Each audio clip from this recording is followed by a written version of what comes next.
How's it going? Welcome to the stream. Hello, hello, hello, hello, hello, hello, hello, hello, hello, hello, hello. And specifically hello to Disco Sophia, nice name. Designer Gaze, the Frogman 8, Sean They Them, Spellcaster Sugar. That's a really fun username. I like that a lot. Shirley Mansbean. I say this every time, but Shirley, that's a fantastic username.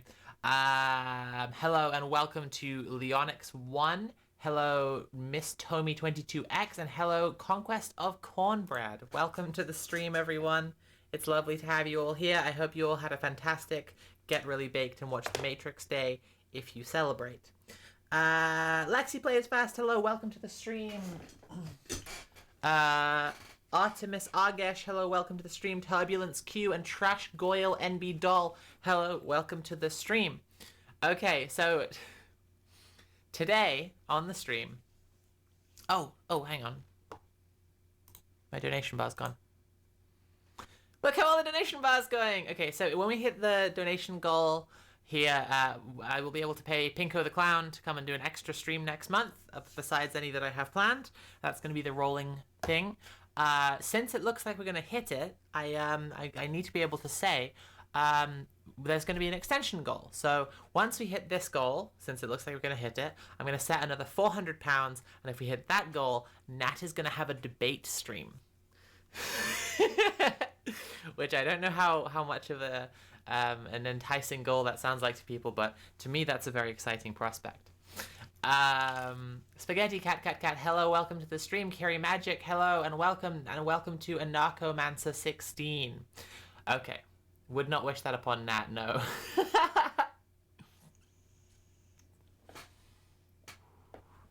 Okay, so what are we doing on the stream today? I think in the online left there is often a fair amount of education in understanding and rebutting fascist propaganda. I think people are getting fairly good at it. I take some small part of credit there. But what I think people are very bad at in the online left is understanding and rebutting liberal propaganda.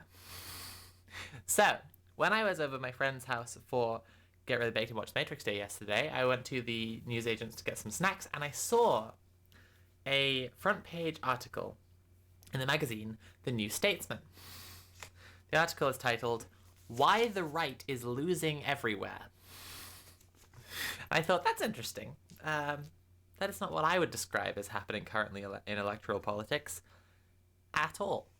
So I thought it would be really interesting if we read an article by one of these fancy liberals what went to college.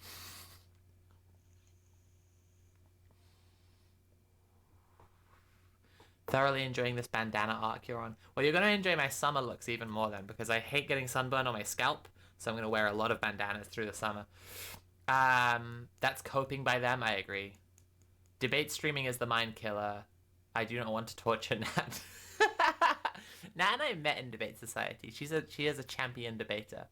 To be clear about the goal, Nat will do a debate stream according to competitive debate like format. It's not going to be like super strict, but like it'll be a proper debate as opposed to the kind of bullshit you see on Twitch usually.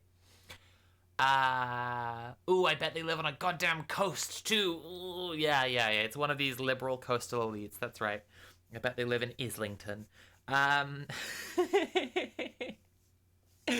Anyway, liberals who went to college tend to be able to write eloquently enough that people will just nod along and agree with whatever the fuck they're saying.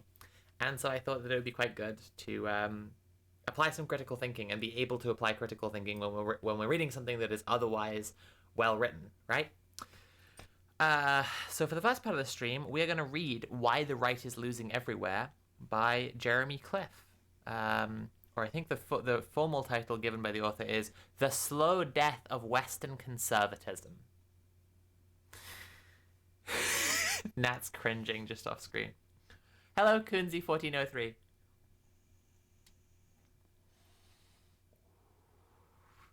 So, what was I going to say? Oh, if you enjoy the stream, please consider paying for the stream. You can subscribe or cheer or donate directly using Command Tip. If you use Command Tip, Jeff Bezos won't get any cut of it, and it will contribute to this here stream donation goal. We're very close to getting an extra Pinko the Clown stream next month. And as I've been saying, if we get the next goal on from that, Nat is going to arrange a little debate stream and debate something with someone, which will be an interesting thing to see. Nat seems very comfy. Yeah, she's had a big day. So, I guess I'll begin. Okay. All right. Where is this fucking thing?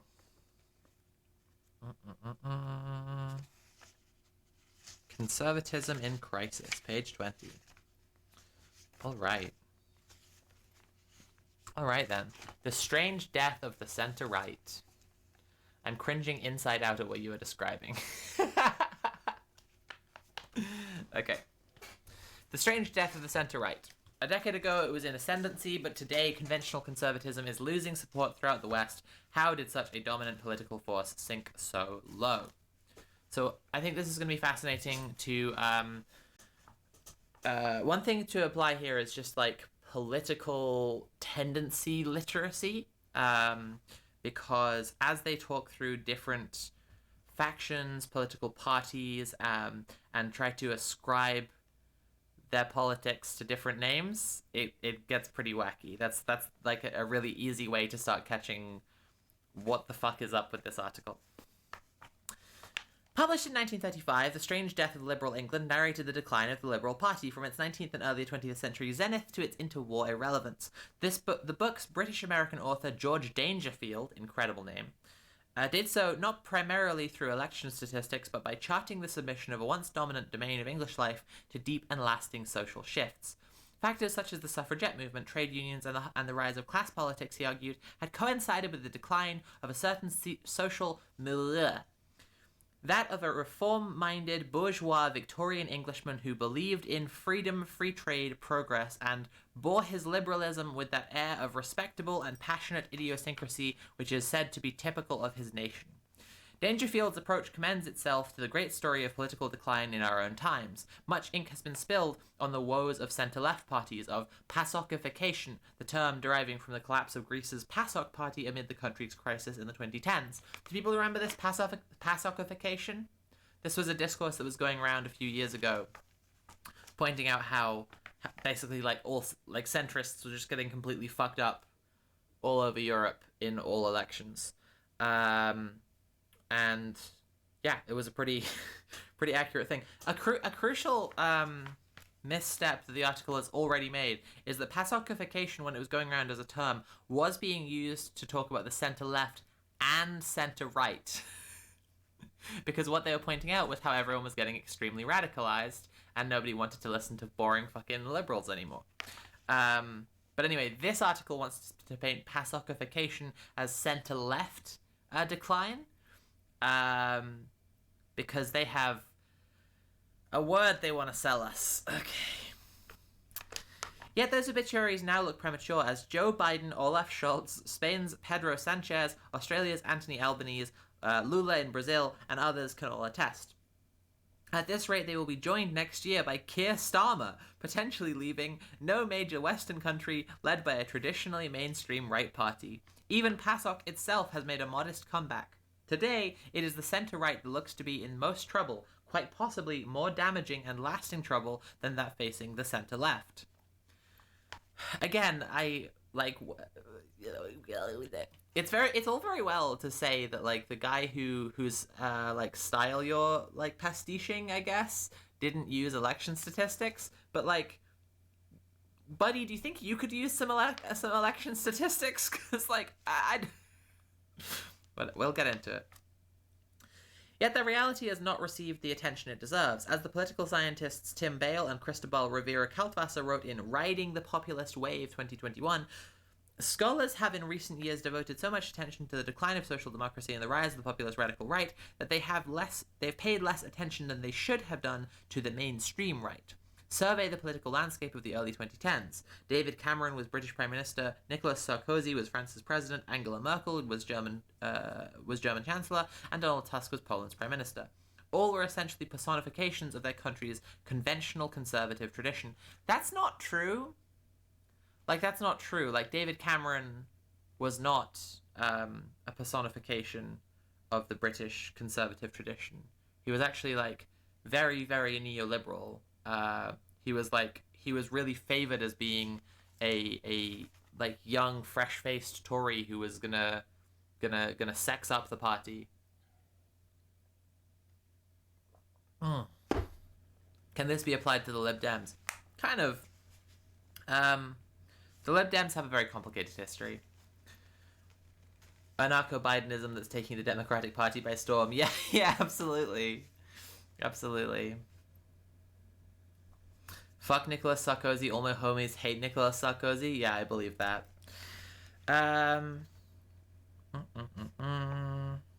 Personifications of the country's conventional conservative tradition, be it Toryism, Gaullism, or Christian democracy. Similar figures dominated Scandinavia, such as Fredrik Reinfeldt in Sweden or Lars Løkke Rasmussen in Denmark, and Iberia, Spain's Mariano Rajoy. I don't know why this writer keeps saying Iberia throughout this. I have to assume that he was born in 1705.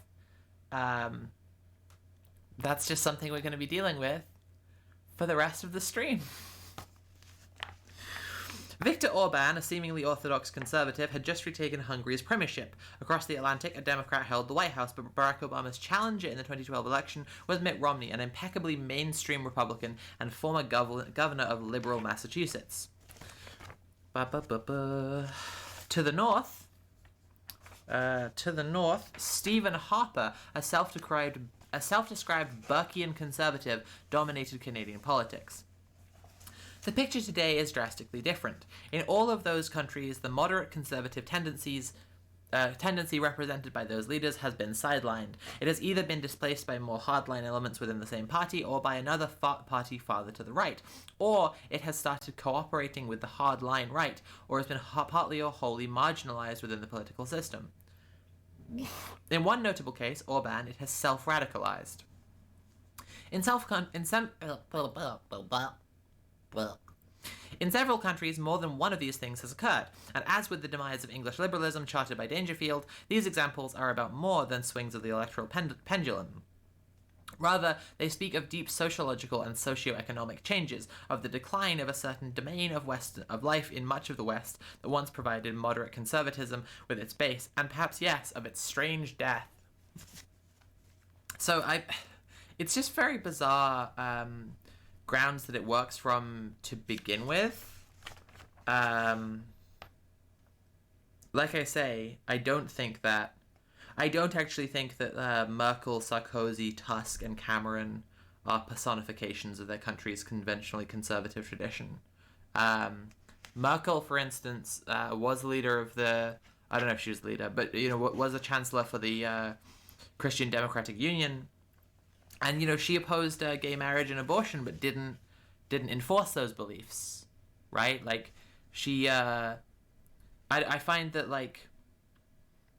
And she oversaw, like, a lot of liberal and progressivist reform in Germany. I don't really think that to call her or Cameron, like, personifications of their country's conservative tradition is just a very, very strange claim that's really glossed over here.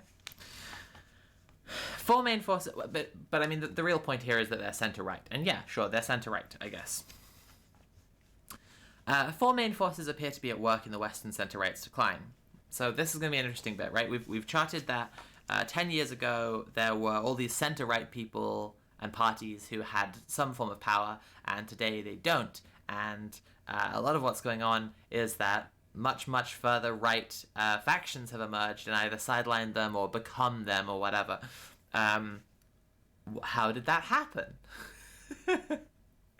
So you might expect that we might talk about the material conditions. Because that's kind of what drove this, right? Four main forces appear to be at work in the Western centre-right's decline. Takeover, fragmentation, shrinkage, and rightwards drift. The takeovers by once marginal elements are most evident in countries with first-past-the-post electoral systems where parties tend to undergo internal transformations rather than splinter. In Britain, the Brexiteers, once on the Tory fringes, have largely triumphed over its one-nation wing, albeit in a process that had already started under Cameron, particularly in the case of his dogmatic economic policies. In the US, Trumpite and Trump-esque elements dominate the Republican Party, and two-thirds of its registered voters believe Biden was not legitimately elected president in 2020.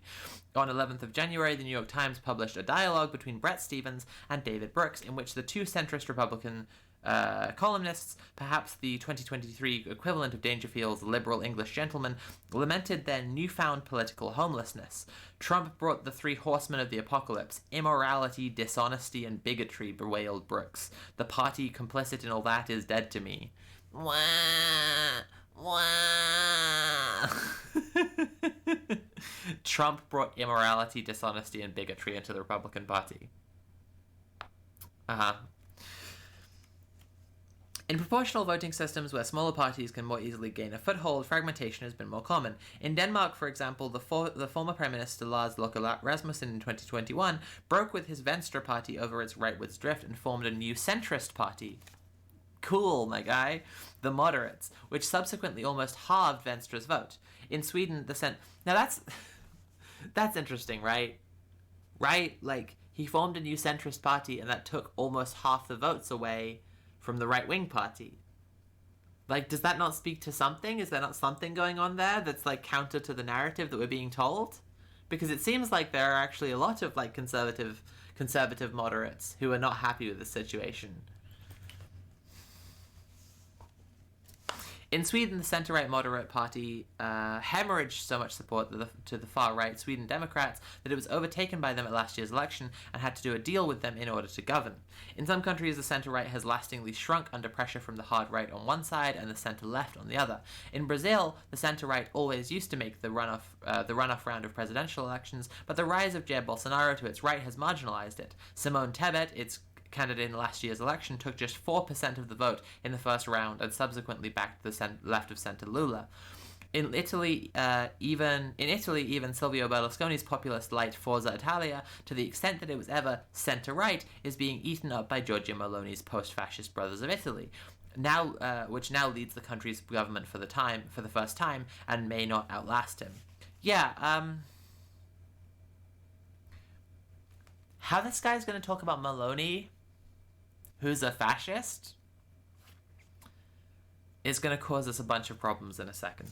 But for the time being, he's acknowledging that she is much more far right than the people he's been talking about. Perhaps the most widespread trend is rightwards drift, conservative parties as a whole gradually becoming more hardline and leaving behind their past, more moderate politics. That is part of the story in many places, including America, Australia, Canada, Sweden, Denmark, Austria, and Britain.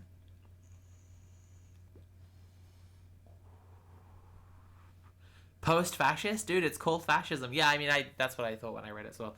Um, um, an interesting perspective on this whole article is that my guy appears to be such like a politically illiterate centrist as to be like bewailing the situation that like all of these people with essentially just cranked up versions of his own politics are getting power, and it's like maybe your politics like have a bad logical endpoint to them. You know, maybe your politics lead to like, you know, like if you follow all of your beliefs to their conclusion, it's like bad or something. It's like my politics are sharing and being nice to people, you know? Like, you can't take that too far. But what if they're too nice? Right. That is part of the story in many places, including America, Australia, Canada, Sweden, Denmark, Austria, and Britain, where it finds expression in Tory policies such as sending asylum seekers to Rwanda and authoritarian curbs on the right to protest. The most extreme case is Hungary's Orban, a once mainstream conservative who has become a byword for authoritarian backsliding.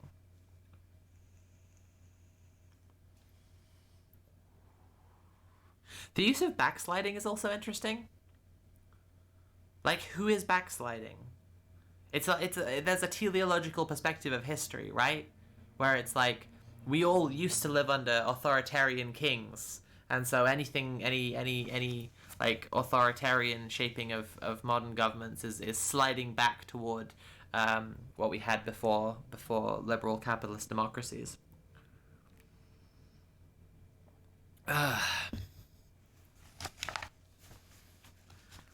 Taking a big drag over the nightmare blunt. That's what this is. It's this you may think this is a vape. No, this is ideology.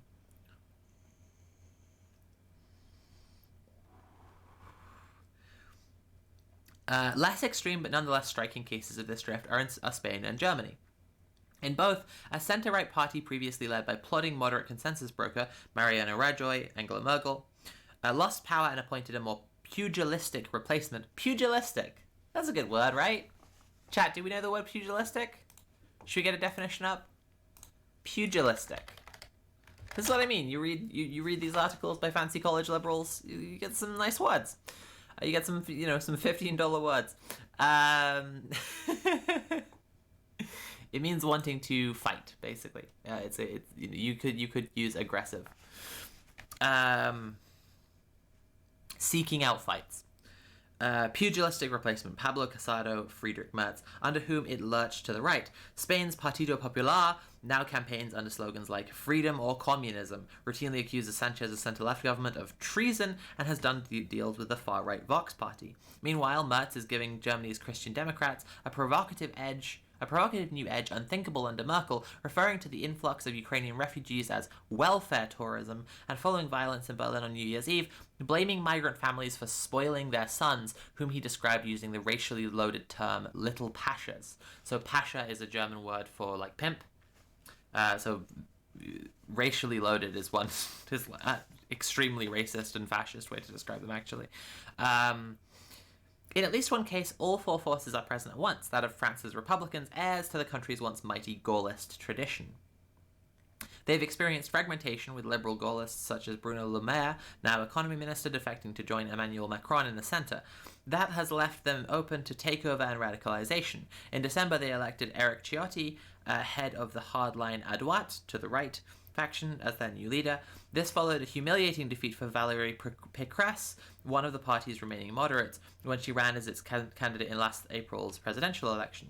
Squeezed by Macron to her immediate left and Marine Le Pen and Eric Zemmour to her right, she took just 5% in the first round. If PASOKification summed up the centre-left's woes in the 2010s, Pécressification might do the same for a conventional conservatism struggling in the 2020s. Jeremy Cliff really wants you to use the word Pécressification, and I'm no. Again, PASOKification was talking about the collapse of the centre in general. It was not just the centre-left. Also, like, France is another example which actually undercuts his point, because he's saying that, like, the centre-right is collapsing, but Macron is a conservative Who's in power right now? I mean, he's not popular, so there's that. Picressification. Ugh. Not all centre-rightists are getting picressified. There are exceptions to every rule, and in this case, perhaps the best example is Mark Rutte, the right-of-centre liberal who has remarkably survived as Dutch Prime Minister since 2010. In Poland, the moderate right civic platform could conceivably win this autumn's election, albeit as part of an opposition bloc, also including Liberals and Greens. Relatively conventional Conservatives are doing fairly well in Finland, Latvia, Greece, and New Zealand, but they defy the wider trend.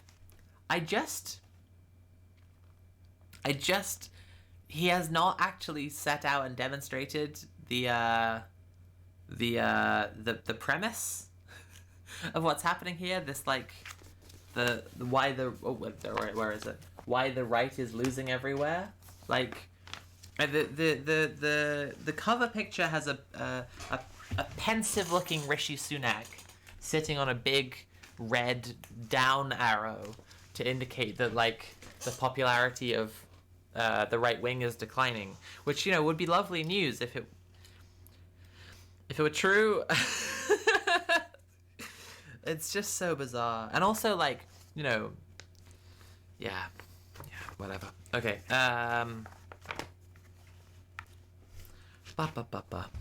It is worth reflecting on the historical significance of this shift. Again, what shift?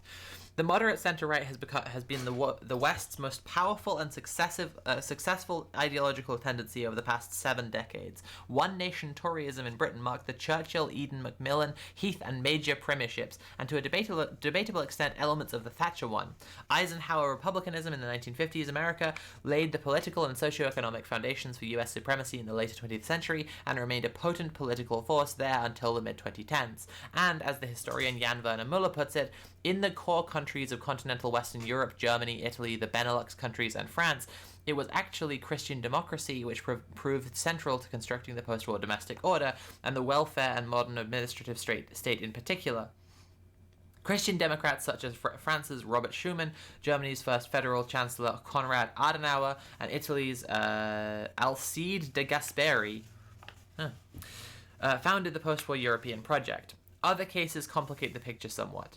The establishments of post-dictatorship Spain and Portugal leaned towards social democracy. Both remain strongholds of the centre-left today, and naturally, communist Central and Eastern Europe missed out on the heyday of moderate conservatism in the immediate post-war decades.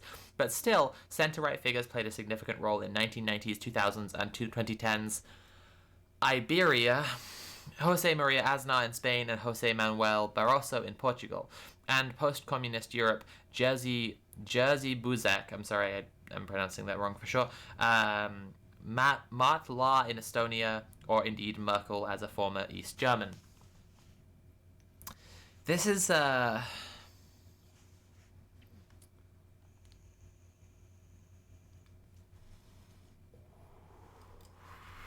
some people are getting ad breaks. If you're enjoying the stream, please consider paying for the stream. You can subscribe or share or donate directly using Command Tip. If anyone's considering gifting some subs, those people would not have to watch ads anymore, which would be cool.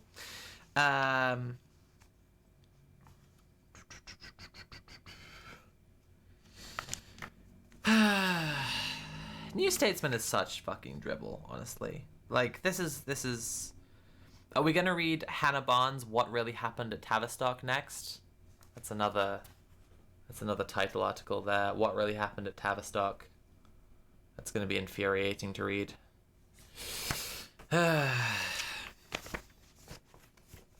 We enjoying this so far, by the way, chat? You having a good time with this?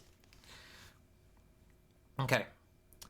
Notwithstanding differences between these traditions, certain common preferences have long defined the Western moderate right. A social market economy over either pure capitalism or socialism, loss-averse gradualism over radicalism, paternalism over individualism, social harmony over conflict, and, enthusiastically or otherwise, the US over the Soviets during the Cold War.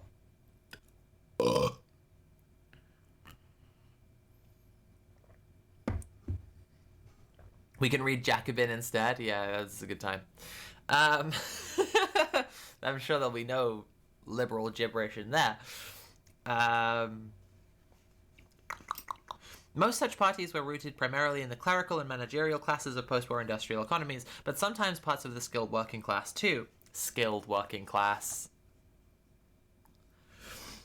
Theirs was a social base as distinctive as that of Dangerfield's liberal England. The prosperous suburbs and the countryside, the military and the church, pinstripe suits and lederhosen, the golf club and the little league, the talks of sports bars, the talk of sports and makes of cars in various bogus Tudor bars, as the poet John Betjeman haughtily wrote in 1937 of Maidenhead in England's Tory heartlands.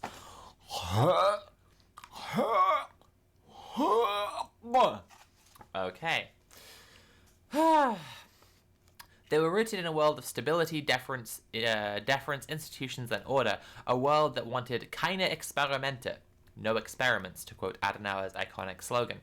How is it, then, that takeover, fragmentation, shrinkage, and rightwards drift have compressed and sidelined these cautious, small-c conservative instincts? That we have, in recent years, seen a British Tory Prime Minister proclaim "fuck business," a Republican US President foment the storming of the Capitol in Washington, the heirs of Pierre Poujade and Benito Mussolini push aside those of de Gaulle and de Gasperi. Yes. How has that happened?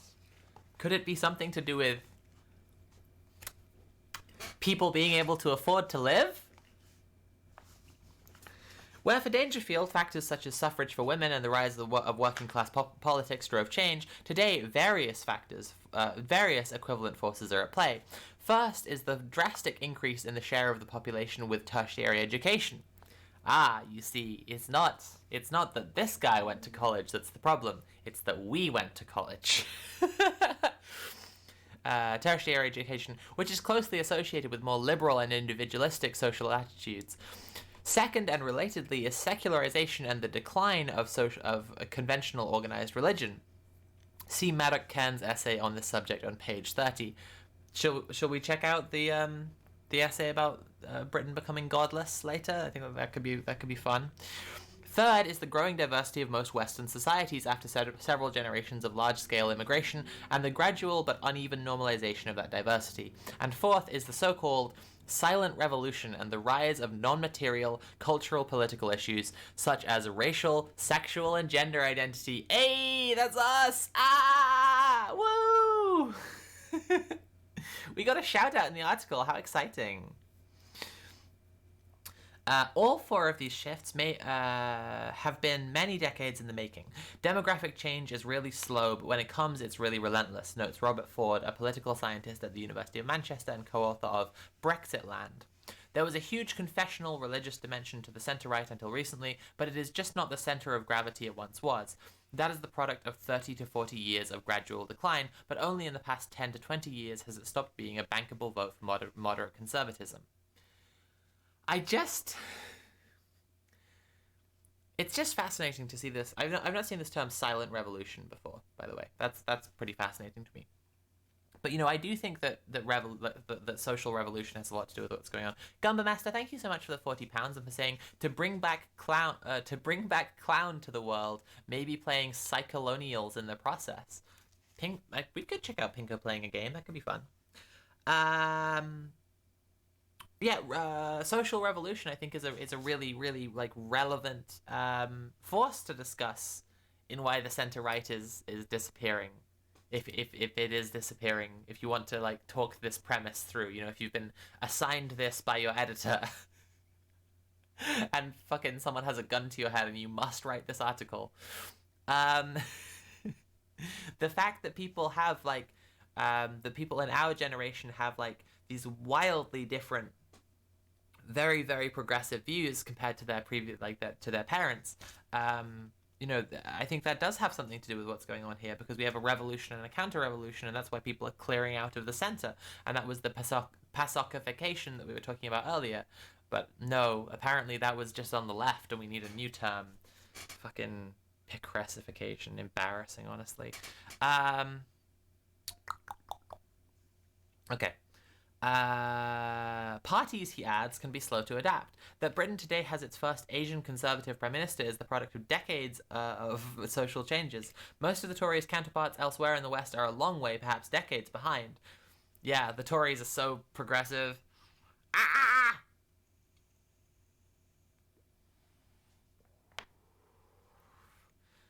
I would simply die. Yeah, it seems like a valid strat. Base Junkie, thanks so much for the £5.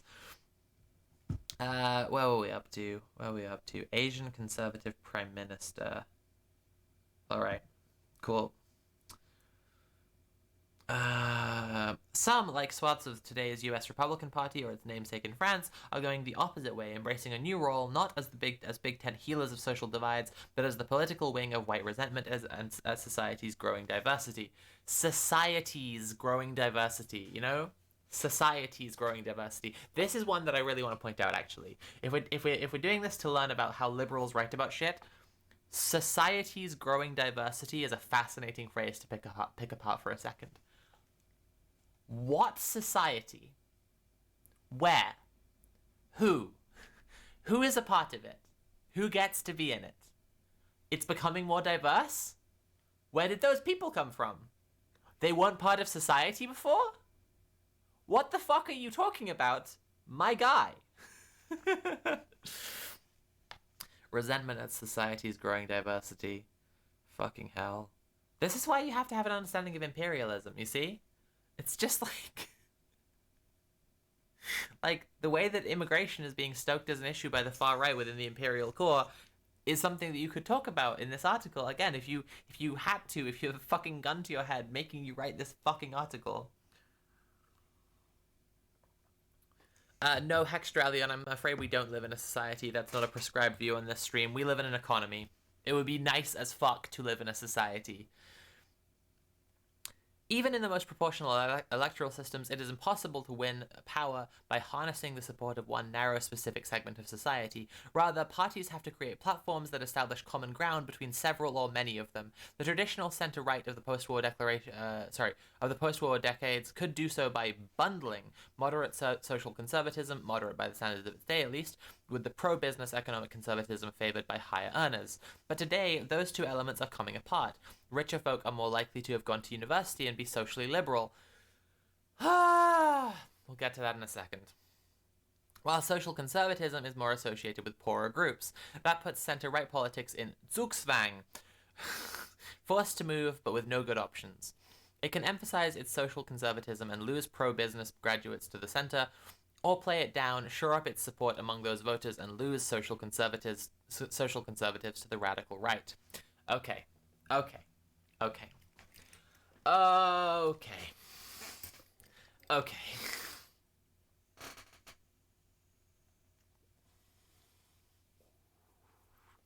If we're talking about liberal propaganda, one of the most central ideas to be familiar with is this idea that it's the working class that reactionary sentiments come from. They love to peddle this fucking bullshit that it's actually the working class that reactionary ideas come from. And it's not. Of course it's fucking not. What a load of shit. What a load of complete, obvious bullshit. Awful. What an awful fucking thing to say. This dickhead has been to university, so he's like, I have all the progressive attitudes I need. I learned them all at university. University makes people more socially liberal and progressive, and I had that happen to me at university, and everyone else must also have been brainwashed to the left. Unless they didn't go to university, in which case they drive a van and they hate immigrants. Fucking awful.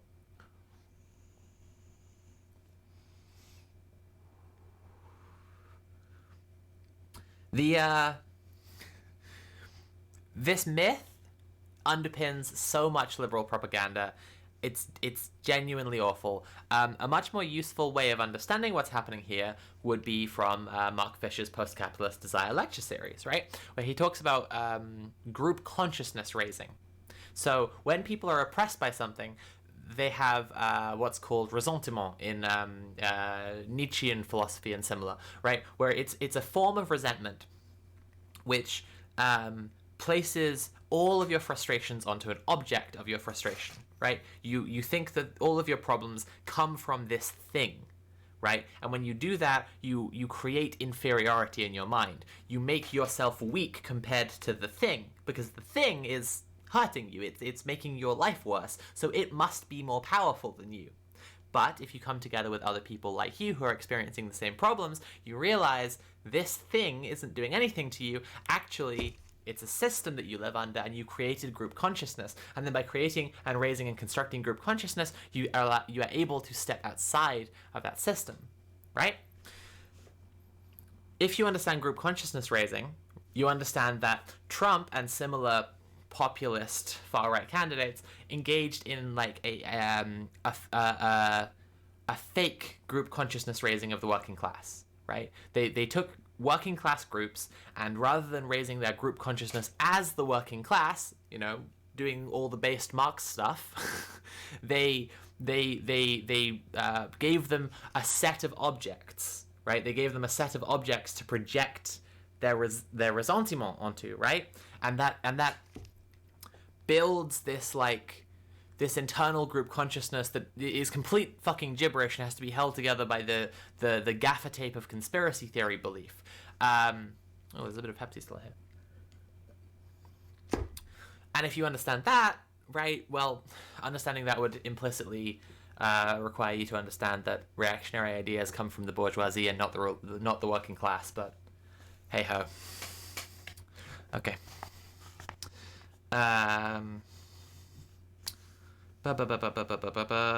Rich folk are more likely to be socially liberal. Cool.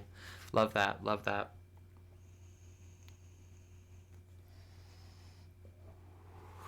Also, the centre-right into Zugzwang, forced to move but with no good options. Why is moving left not a good option? Whatever, I suppose we're talking about winning elections. Aspects of these tensions plague the centre-left too, but Ford argues that the overall shifts make the task of bundling slightly easier for social democratic parties. Yes, they do. Social democrats are going to be our biggest enemy in the years to come. The years since the Great Recession have not been economically kind to the young, at the sharp end of austerity and priced out of the housing by boomers, and the young also tend to be more highly educated, secular, and liberal. Ayy! 2 shout-outs in the one article. So even if the centre-left has difficulties with the older parts of its base, bundling economic and social progressivism still unites younger voters. And while older voters die off, it seems that, unlike the rightwards trend of previous generations, millennials are not inheriting their conservatism. As the Financial Times data journalist John Byrne Murdoch has shown, in the English-speaking world, at least, they are retaining their progressivism as they age. As he writes, if millennials' liberal inclinations are merely a result of this age effect, then at 35, they too should be around 5 points less conservative than the national average. In fact, they're more like 15 points less conservative, and in both Britain and the US are by far the least conservative 35-year-olds in recorded history. Now again, where is the material analysis? Like, where is the consideration of, like, why that might be, right? Like, these are 35-year-olds who have no guarantee that under the current system they will be able to ever retire, that it would be a sensible decision for them to ever try to buy a house or own a house or have kids, right? I nearly said own kids, that was awful.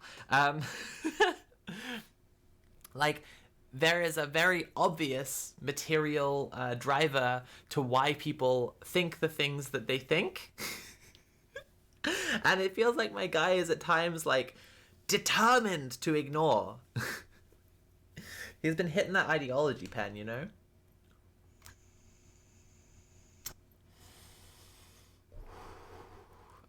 Liberalism. Okay.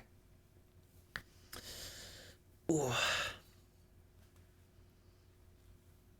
Oh god, in the next paragraph he's going to say progressification again. Fucking hell. It's so cringe. It's just so fucking cringe, you know?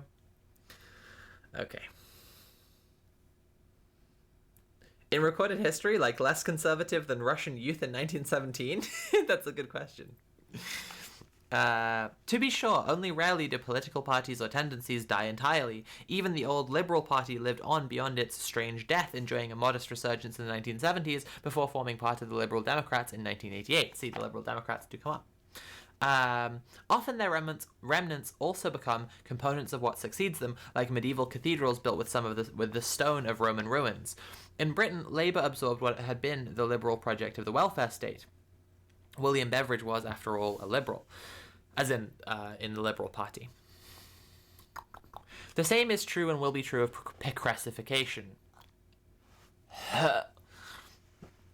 In some places, the centre-right will live on in diminished forms. More commonly, it will flow into new variants of right-of-centre politics. The plethora of formerly gentle conservative parties adopting a harsher and more divisive style, or at least cooperating with parties defined by such a style, suggests that the medium-term future of the right lies in hybrids of centre-right and hard-right politics. One such example is evident in Canada. A year ago, Erin O'Toole resigned as leader of the country's Conservative Party.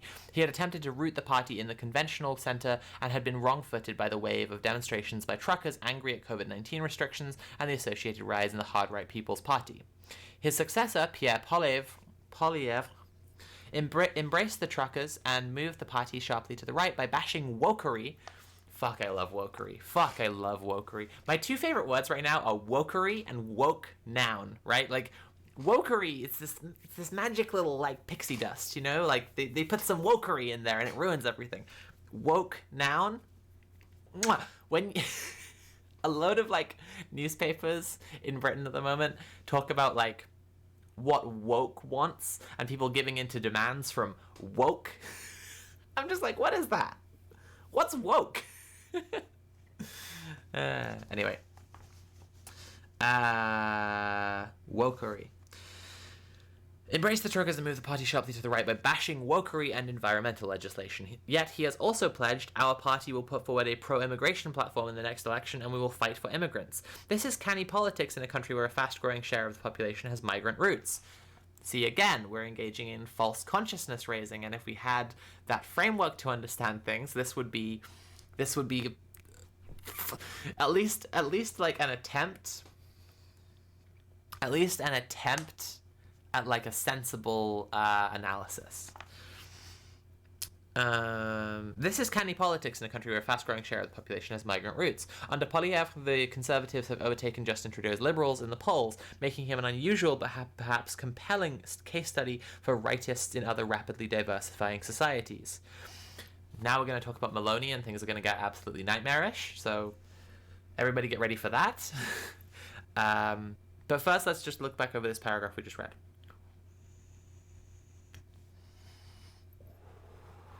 He's saying that Poilievre is using canny politics by offering like one progressive thing amongst his otherwise very hard, like far-right policies. And yeah, that is canny politics, but again, there's no understanding of why it's canny politics. Oh, thank you, Tempura Shrooms, for the £5. Suffering through liberal BS together, lol. I appreciate the solidarity. Again, like, if we had some kind of sensible, like, workable analysis here, right?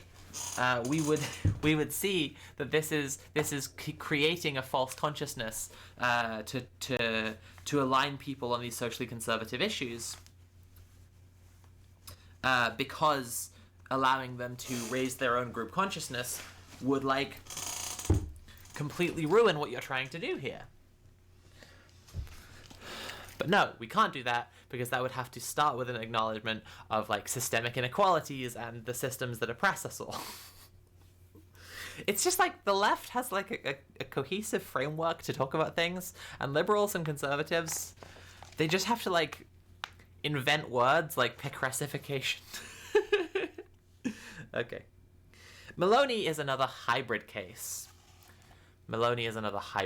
She's a fucking fascist.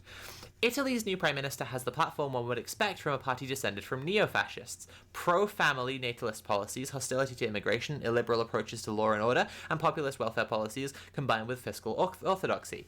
Yet she has also learned from Matteo Salvini of the far-right League, who saw it in the polls in 2019 before voters decided he was unserious and unreliable. So Maloney has sought to pioneer what Teresa Corratella of the European Council on Foreign Relations calls a new sort of European conservatism, politically rigid in substance but restrained and orthodox in style and method. What do you mean by that? Like, literally, what the fuck do you mean by that? And what the fuck do you mean by calling her a hybrid case? This is just out here looking to get progressified. Yeah, same.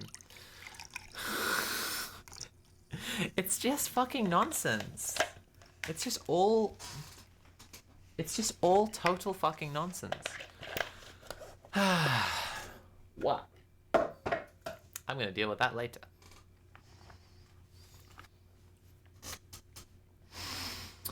This does not make... Hello? You okay? Clear my throat. Okay. That made a funny noise. She's fallen asleep.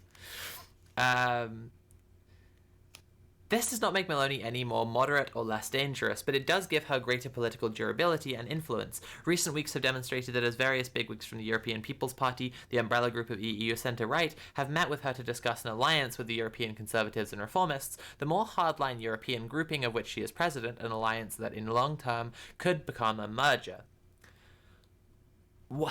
He hasn't actually backed up his idea that she's like a hybrid case in any way. She's just a fascist. This is so fucking weird.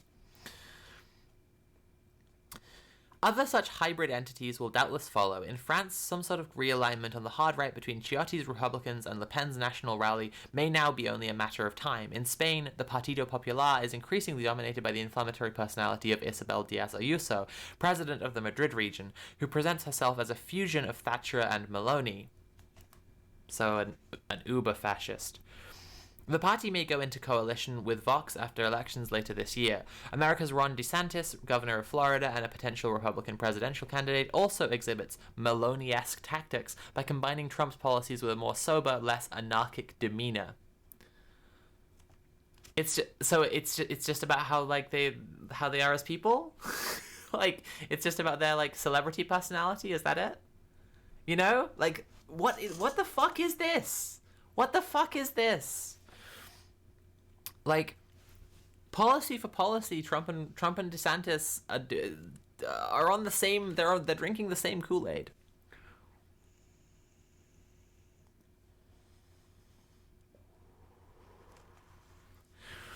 The success of this approach remains to be seen, but the monolithic moderate right appears to be a thing of the past, with bits of it living on as factions of more right-wing parties, or re-emerging on the liberal centre, or staying put on the centre-right, but with less weight and influence, as kingmakers at best. Those in the liberal centre or on the left reading this may think, good riddance.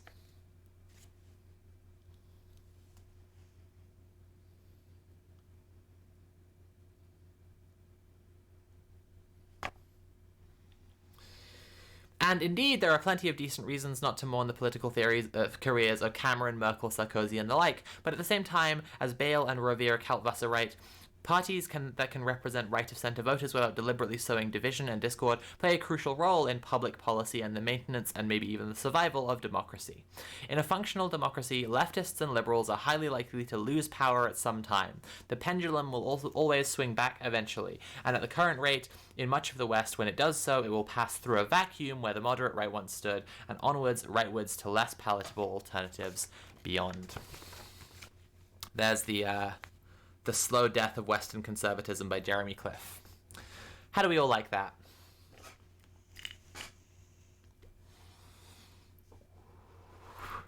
Right, I'm going to open up Hitman, and we're going to play some Hitman for a little while.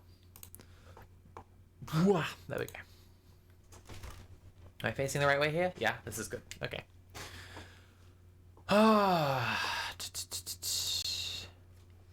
Jeremy, my enemy? Yeah, absolutely. We finally found a Jeremy to hate as much as the right wing hates Jeremy Corbyn. God. God.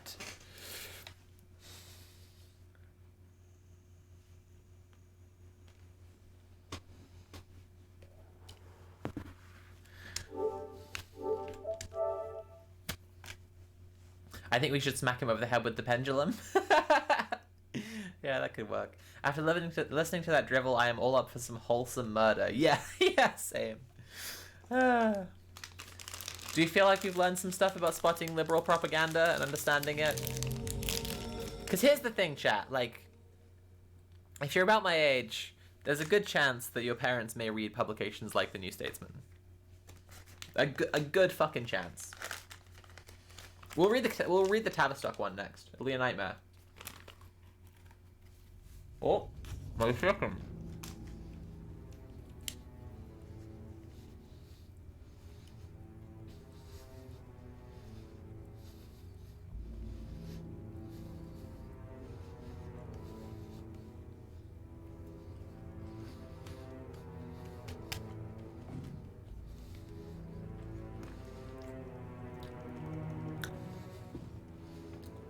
A slight nod to actual material reality is mostly gibberish. Yeah, pretty much. What's all this about? No, I don't want this. Go away. Campaign, I guess? Let's play some side missions. No, that's... I don't want to do that. Oh, they're all still downloading. That's so weird. Alright, let's play on top of the world. Very typical political science, bro. Absolutely.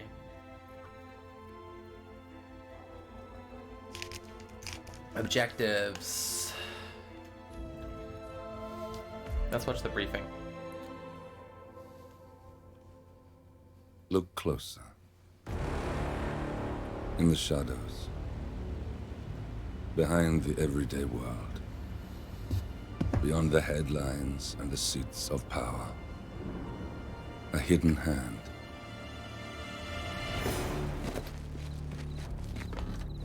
A kind of company known as Providence.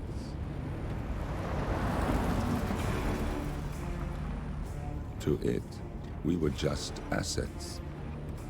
To use and throw away. To do the unthinkable. The unforgivable. And it never gave us a second thought. Until now. After decades in the shadows, we are fighting back. Me and 47. Much has been lost, but we are closer than ever. We trapped the Constant, Providence's chief controller. Oh, I realized I don't actually care about this, so, yeah, whoops. Okay. Yeah, I actually just don't care. Let's fucking do it.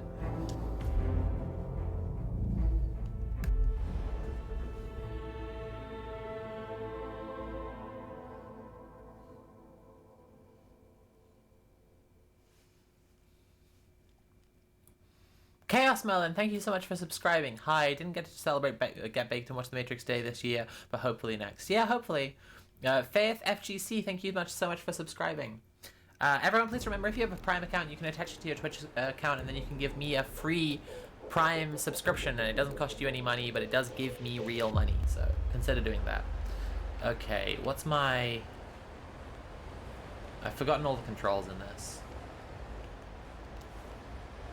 How do I run?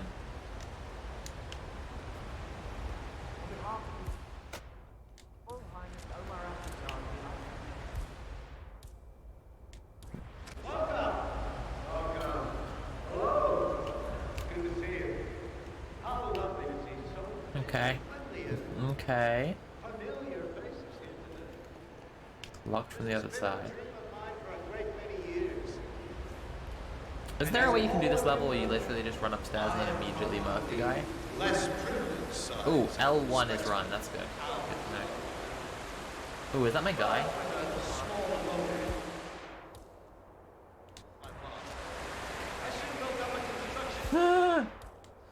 Probably should have not pulled out a gun and the security staff. I would like to thank my cousins, without whose friendship. Hello there. I should get a security uniform. Thank you. I'm proud to yet again immortalize our great men. That's making noises again. Look, it's just a precaution. I've been personally invited by the Royal Highness Omar Al-Ghazali. I should have clearance. The name is Zaina Kazim. Sir, I understand. The but you can't enter without being searched. It's standard procedure. This is ridiculous. Well, that's how it is. Think about it and come back if you want. I'll be waiting outside whenever you I gotta take some dudes out.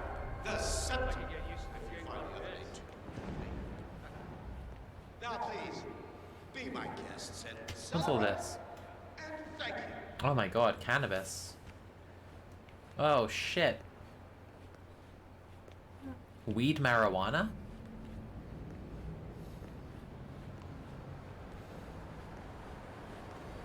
Ooh, okay, hang on.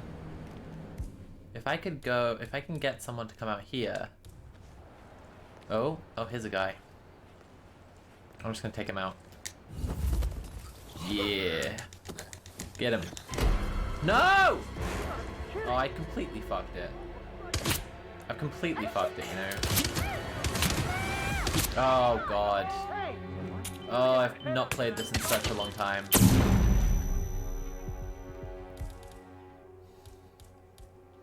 Hey! Man, I lost sight of suspect. Anyone see him? Lost sight two. Lost sight two. Where is he? Don't sight your ammo on this guy! Yeah, alright. Oh, jeez. Yeah, I'll say this is not ideal. This is currently less than ideal, honestly. Get back to his last known position, on the double. Can't see him either. Damn, we lost the track of the boss, right? On my ass. Can you back him? Now! Oh, motherfucker. Oh, was that a grenade? Stop that! That's fucked up what you just did. I have not played this in such a long time. Need a medic here! Back me! I'm gonna die, aren't I? Oh, I'm dead. Fuck. Phase 1 complete, Phase 2 look at DVD player. Doing get really baked and watch the Matrix Day in the game? Yeah, I'm into that. That's very fun. Okay, let's do it again. Motherfuckers do love to be hucking grenades. Yeah, absolutely. Was that a helpful little article read, pals? Did we like that? I feel like responding to liberal propaganda is a pretty useful way to spend my time on these streams. Okay, I'm gonna go straight up to that same area this time. I mean, I'm gonna do it way better. I'm gonna do the same thing, Welcome. Thank you for coming. but I'm gonna do it better. Here we go. Hell yeah. Good to see you. How lovely to see so many. Can it help with my psychic damage Just a deficiency? precaution. Yeah, I I've think been that's, I personally mean, invited yeah, by the Royal that's Highness Omar that's part of the Al-Ghazali. point, I I think. should have clearance. Ooh, All of you know bunch of dudes there. the less privileged sides of the respectable Get that. Oh, it's a coconut this time. Oh, there's a joint as well. That's cool. with a small loan from my mom. I soon built up a construction empire that was worthy of the great Al-Ghazali legacy. So, I would like to thank my cousins, without whose friendship, influence, Psst, hey, come over here. thank you. Hey, bro. I'm proud to yet again immortalize our great family. Okay, here we go. Oh, Kunzi, thank you so much for tipping £5. Thanks for making the centrist word salad more fun and always providing worthwhile political analysis. Oh, thank you so much, Kunzi. That's really nice. God is a Serb said, "Can you fix audio, please? I can't understand you with all the NATO and Soros cock in your mouth." Thank you so much, Kerry, for dealing with that weird troll. NATO and Soros cock in your mouth. Jesus. One of the worst things the patriarchy has done is allow people to talk about sucking cock like it's a bad thing and not just really fun. I mean, I wouldn't like to suck NATO's cock, obviously, but Jesus Christ, like, you know? That's because that's assuming I'm anti-Russia because I'm trans. Yeah, good stuff. Oh, fuck. Oh, fuck. Got me. How have I failed to kill this guy so badly? Bullseye. What happened just then? That was fucked up. I'm event security now. Oh, that's a grenade. Over there. Oh no. I've messed this one up, you know. Now, please, be my celebrate. Thank you. Can't understand me because of all the NATO and Soros cock in my mouth. Jesus. Location checked. Suspect's not here. I think a bomb just went off. Command, do you read me? Over. You have got to be kidding. This is happening again. Oh, it's happening again. Wait, this has happened before? Okay, Enough talking. fair I enough. want this problem resolved. One Getting for all. gear. You copy? Yes, Oh, sir. crap. Glory. Command. I'm gonna stick to the coconut, I think. Explosion here in the vicinity. Oh, missing keycard. Shouldn't I have gotten a keycard just now? I swear to God, some of these motherfuckers just say words. Yeah, it's crazy, right? Like, it's, what are you talking about?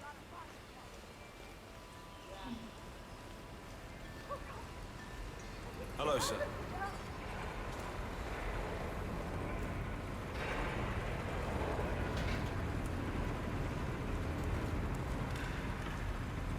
It's just so sad that so many people think of sucking cock as like not just fun, you know? I had a cock in my mouth earlier today. 47. I would like to address the Providence partners directly. Ooh, I want what's them up to here? know why this is happening. And Remind me I have why an February idea, 20th is but it important for requires the you Matrix. finding a It's not. I meltdown. just got really baked and watched the Matrix on February 20th. And now I want to celebrate it on that day.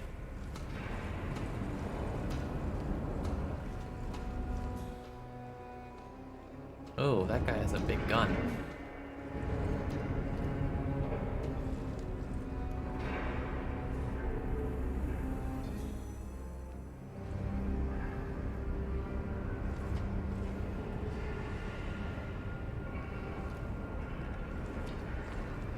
It's a good oral stem? Yeah, absolutely. Hello. Yeah, just wanted to remind you about the lockdown drill tomorrow. That's right, Wait, I want the coconut. 900 hours. Hey there. You are trespassing. Oh, that was pretty good though. I like that a lot. That was really nice. Penthouse keycard, that sounds good. Snap his neck, yeah. Cool. Nice. Nice. Oh, I want that though.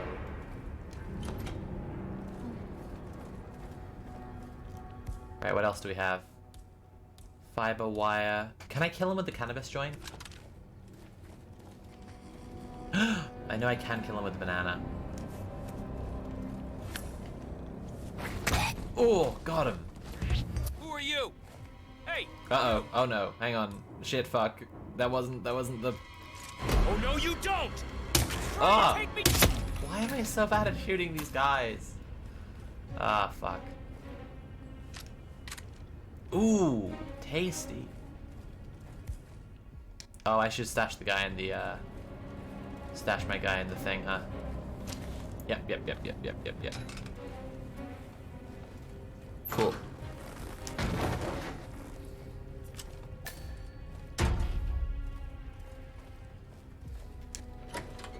Let's grab this guy as well.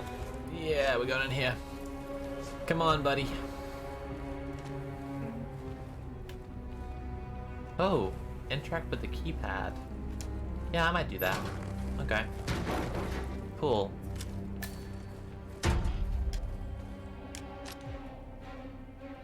Oh, I don't know anything about that. No, that's a bad idea. Penthouse keycard, I've already got one of those though. Okay. You're far more accurate with the coconut, maybe stick to that? Thanks. Thanks, Tublets Q. Shit, I've been recorded by a security camera. Piss. Hey, Where's my what's targets? that One's thing over away there, from one's over scare there. people? Alright. What is up, my guy? Oh, I could just kill him. Yeah, let's just go.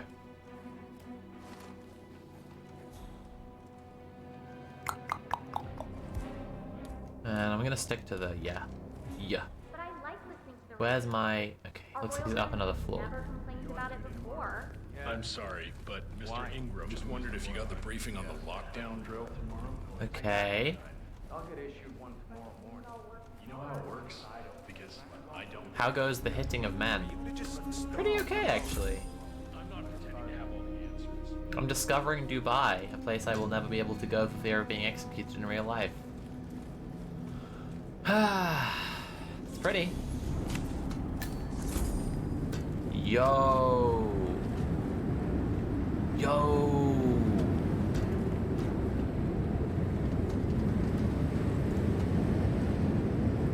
Need a crowbar to break that lock. Interesting.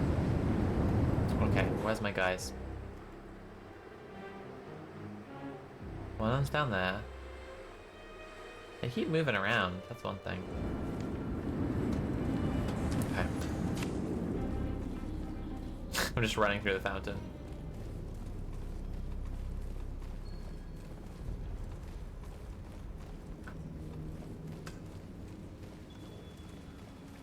Ba ba ba ba ba ba ba. Money being channeled into their work. Yeah, stairs, okay. Now we should be on a level with the... Where's the boy?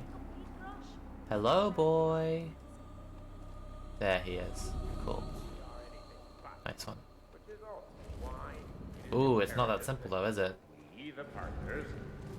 Got all the security guys around. Alright, let's scope out the situation. Like to be played, Master Suite. but the trick is Fair enough. to fool them into thinking that they're That's Carl Ingram, Okay. Providence partner and brass-balled billionaire. A legendary political fixer, Ingram is old money and as rotten as they come. Uh-huh. Sure, bro, whatever you say. Oh, he's actually just moving to a... He's actually just going to where it will be way easier to kill him. That's nice for me. It's quite neat. I'm gonna get super seen if I do it, though. Oh, got him. To the closed casket funeral. Michael! Alpha team Oh, suppressive compromise? fire. Yeah, I'm in combat now. Ah, yeah, I didn't really think that was gonna go super well. But I did kill the guy.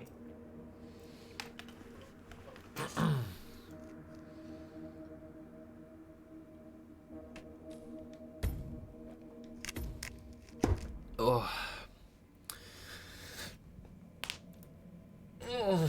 After another attempt at this level, I'm going to subject you all to another article. How does that sound? By the way, if you're enjoying the stream, please consider paying for the stream. You can subscribe or cheer or donate directly using command tip. Also, in 2.5 hours' time, I'm going to be doing a watch party of Judas and the Black Messiah in the Red Planet Patreon Discord. So if you're in the Red Planet Patreon Discord, you can join in on that. And if you're not, you should get in there, because it's a good time. Another lib article? Yeah. Yep. Yep, gotta bear with it. Just gotta bear through it all. It's the only way. It's the only way that we can become more robust communists. By subjecting ourselves to liberal nonsense. It's just a precaution. I've been personally invited by the Royal Highness Omar Al-Ghazali. Okay. And now, for my Joker's trick. less privileged sides of the spectrum. How bizarre. You stay here. But with a small loan from my father, I soon built up a construction empire that was worthy of the great Al-Ghazali legacy. So, I would like to thank my cousins, without whose Go on, man. Go around. We Get might it. have a situation. I'll check the perimeter. Over. thank you. I'm proud to yet again immortalize our great family. But most important, this building is all the people. Which is today the tallest building in the world. A feat I'm very proud to have achieved in my home. So I'm humbly proud to open the Burj Al Ghazali. Cool. Got him. Easy. Easy peasy, actually. Another lib article, please. I'm glad someone in the chat's excited for the liberal bullshit. Jesus, put the gun away, man.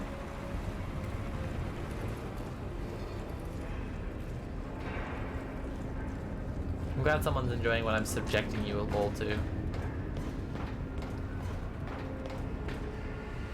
Okay, and then up here. Hello. And then I can just, Hey buddy, what's up? Sir, you are trespassing. I know.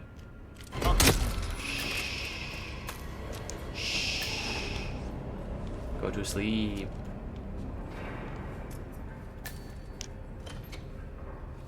What's bapping, my G? Oh. Oh my god.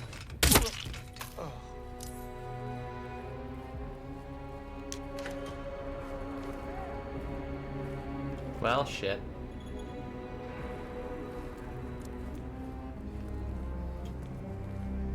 Can I use the elevator? I can't use the elevators, that's cool. Who are you? Hey, What do you mean, who am I? Where do you know this I'm way? literally wearing the same uniform as you, guy. Come on now. Come on now. 47.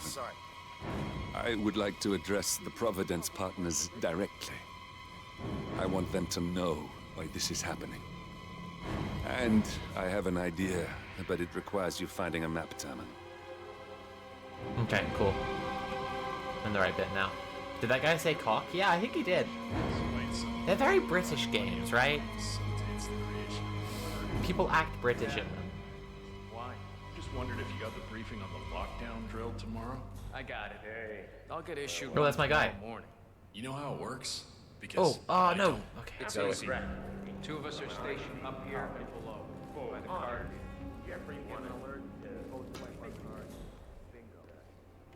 Oh, there's like only this guy around. Oh no, Our Royal Highness has never complained that was nearly very bad. I'm sorry, but Mr. Ingram, who is the royal... Okay, let's leave him alone. No noise of any kind. Okay, but it means I'll work slower. Yeah, okay. I don't care what tempo you Okay, I'm going up here. It will be slow. And I'll probably get a warning in a Okay. Now. He was needed. When that fateful day Ooh, wee, finally okay. arrived, Jeffrey. Now I could just go way over here. Can I vault this? Yeah, we'll see. What I've learned in these games so far is that you can just like... Yep. Carl Ingram finally gets what he deserves. Yep, just like Good that. riddance. Now let's get him off the start. It really can be that simple, huh? Let's not worry about that right now. How do I reload? Oh no. All you got! Come on, we're not gonna go for that. Oh no, they found me. Ah, yes. Buddy, get out of here, come on. Your eyes! Oh, hello.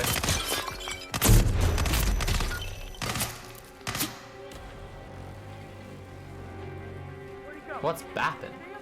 This guy is completely calm, which was his last mistake. How do I reload? I literally have no idea how to reload. Okay, I'm gonna stay in here and try and reload for a second. How do you reload? No, I just dropped it instead. That's not it. Guys, what's the reload button? Help. I don't know anything. Please help me. I give up. Sticks. No. No. God damn it. Ooh, a letter opener. That's fun. Hold R2 while not aiming. Oh, cool. That was it. What? Why is my guy come? What are you doing, guy? And who might... Well, I got to use that letter opener. That's nice. Okay. Now, where is my other target? Oh, you have to shut the fuck up. You are the problem. You're cleared off. Engage! Engage! No, don't engage. Don't engage with me. Don't engage me in debate. That's fucked up. Okay, we're fine. We're fine. We're fine. We're fine. Yeah, this is chill. Looking good, man. Looking good.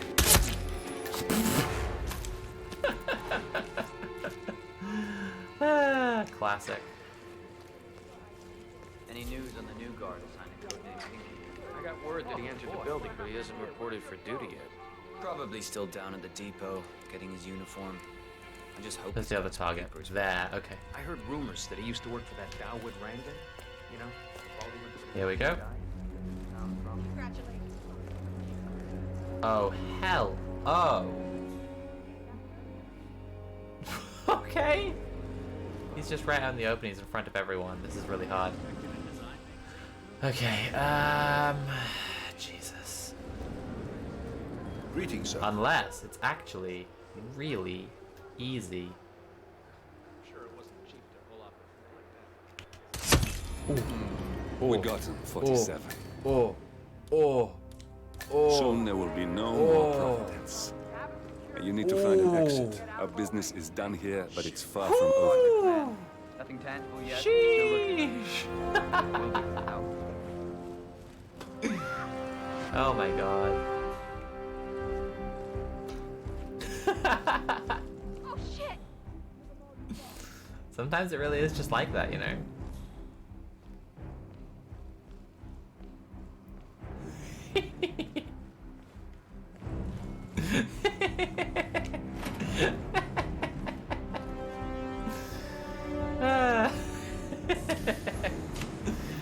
Okay, cool.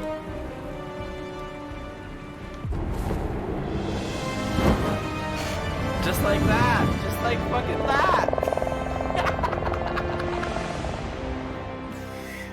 Oh, wow. That was special. That was extremely special. Okay. Okay. Okay. I love these games. They're so silly. Where did I put my vape? I gotta have my vape. Oh, it's here. Cool. Ugh. Okay, who is ready for some more?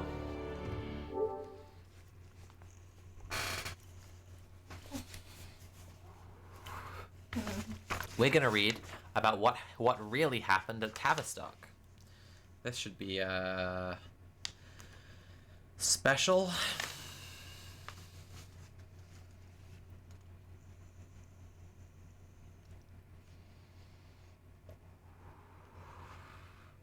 This is strange. It's on the front page. It's listed as one of their like front page articles.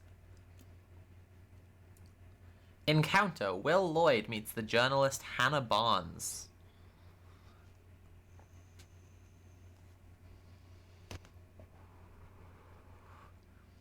Makes it sound like they're on a date. Fine, let's check it out. Oh god. Oh god. Oh.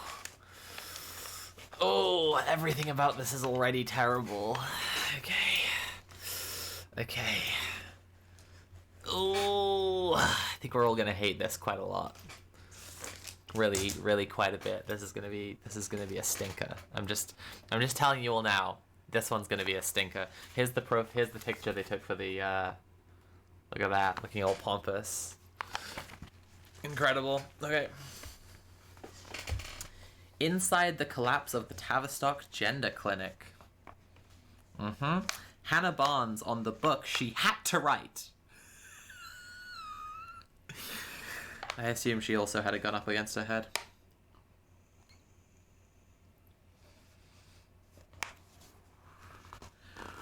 Oh, it's bad. Oh, it's already bad in the first sentence. Oh, it's already really bad. Okay.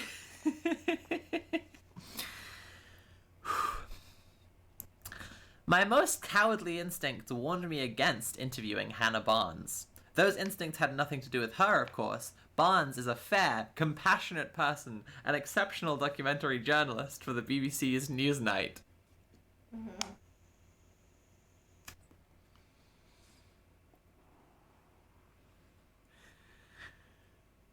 Sheesh! Okay. It was the prospect of talking about her first book, Time to Think, the inside story of the collapse of the Tavistock's Gender Service for Children, that brought on the cowardice. This investigation into the Gender Identity Development Service, GIDS, a clinic at the Tavistock and Portman NHS Foundation Trust in North London, is as scrupulous as journalism can be. I'm gonna redact it. This is gonna be a hard read. I hope we're all ready for some shit. This already sucks. If you're enjoying the stream, please consider paying for the stream. I'm doing some hard work right now. I like getting paid when I do my job. Oh god. It's as scrupulous as journalism can be. Barnes's work was based on over 100 hours of interviews with clinicians, thousands of documents, and close readings of official reports and legal judgments. But since Time to Think considers unavoidably issues of gender and identity, it is a controversial book, and was controversial even before publication. Maybe that's because it's attacking the only provision of medicine for trans kids in the UK and has led to the shutting down of the only provision for medicine of trans kids in the UK, you piece of shit!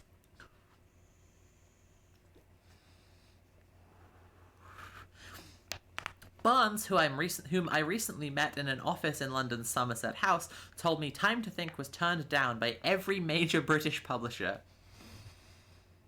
But it's as scrupulous as journalism can be. If people don't know, the New Statesman is a tough publication, like a big tough publication. Their responses weren't negative. Some said, "This is a really important story. You've got to tell it, just not with us." Why not with them? There was an acknowledgement from some that it would be too difficult among their team and their junior members of staff. Barnes said her eventual publisher, Swift Press, struggled to find people who would copy edit the book or design its cover. The topic is fraught. What should be a debate grounded in evidence?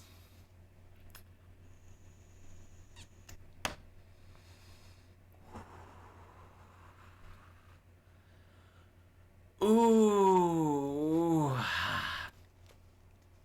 What should be a debate grounded in evidence too often becomes furiously partisan, distracting from the young people struggling with gender dysphoria who often face violence. On 11th of February, a trans teenager, Brianna Jai, was stabbed to death in Cheshire. Yeah, and maybe what you're doing is part of that. Maybe what you're doing right now, Will Lloyd, is a part of what killed Brianna. You fucking scum. And I hope that you come to recognize your culpability in the murder of a child. And I hope that you think of Brianna whenever you look a child in the eye for the rest of your life. The only way left to approach it was the way Barnes did. Though pundits will use it as fuel for columns, Time to Think is no anti-trans polemic. It denies nobody's identity, nor their right to a happy, harassment-free life with access to good healthcare. I tried to push Barnes into revealing whether this story was a personal for her, whether she had an axe to grind, a child who had encountered GIDS. The answer was no. Time to Think was personal in the sense that a story like this would be for any journalist. Barnes, who lives in southwest London with her 2 children and husband, wasn't sure she wanted to be a journalist. Maybe she fucking shouldn't have been then. After studying PPE at St Edmund Hall, Oxford University, she briefly considered becoming a management consultant, but a natural nosiness led her towards radio and then current affairs at BBC Radio. To tell the story of GIDS over several decades, Barnes talked to trans people, their parents, and clinicians, those at the core of this issue. You might disagree with what these people are saying, Barnes admitted, but that was their experience. The result is nuanced, ambiguous, and sadly, often disturbing. It's not my job to tell people what to think. I'm trying to present the evidence so people can make up their own minds.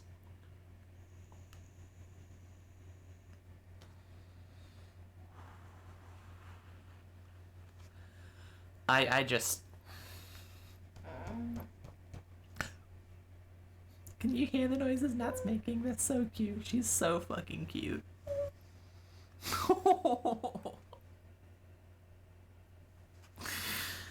Do trans kids deserve to exist? You decide! Yeah. GIDS treated children and young people who expressed confusion about their gender identity. It was nationally commissioned by the NHS in 2009 and saw thousands of children. Treatment often involved helping them gain access to puberty blockers, usually the beginning of a medical pathway to physical transition. The drugs are also prescribed to treat prostate cancer. Oh, the bar for for evidence, for understanding the topic here is so low. It's such a low bar. Oh god. Testosterone blockers are sometimes used to treat prostate cancer. That's true. Not all trans kids will be on testosterone blockers for puberty blockers, because not all trans kids are trying to block testosterone. There are extraordinary claims in Time to Think made by the dozens of clinicians Barnes spoke to. Young people with autism, eating disorders, and histories of family abuse, complex case histories, were referred to the service, then given puberty blockers.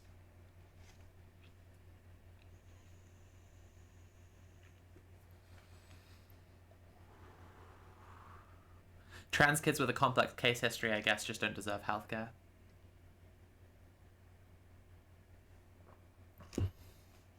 Fuck.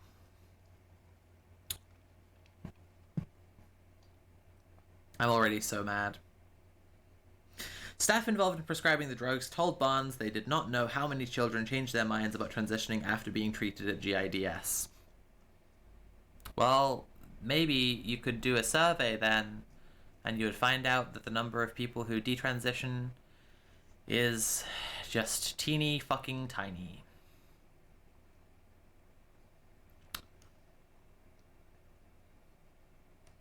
When one former GIDS clinician, Dr. Anna Hutchinson, met a young person who had changed their mind, they told her, "I can understand why children make these mistakes, but you are adults. It's a line that rings like a bell in your head long after you've finished Time to Think." Ooh.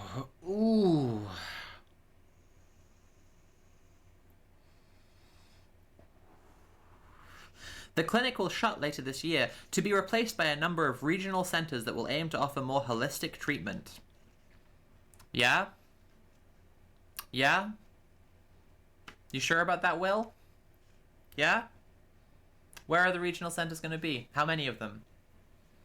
Because I've heard this too. I've also heard that there are going to be regional centres instead of the Tavistock clinic.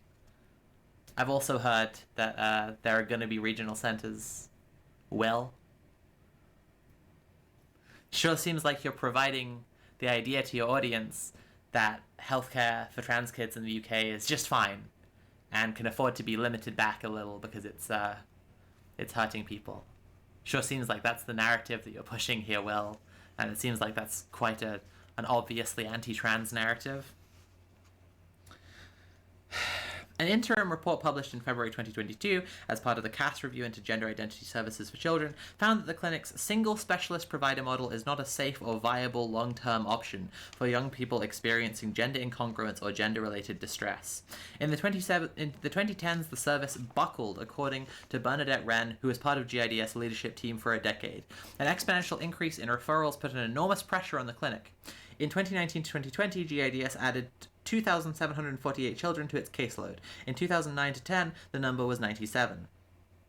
There was also a shift in who was being referred, with the largest group now birth registered. We're getting into some shit.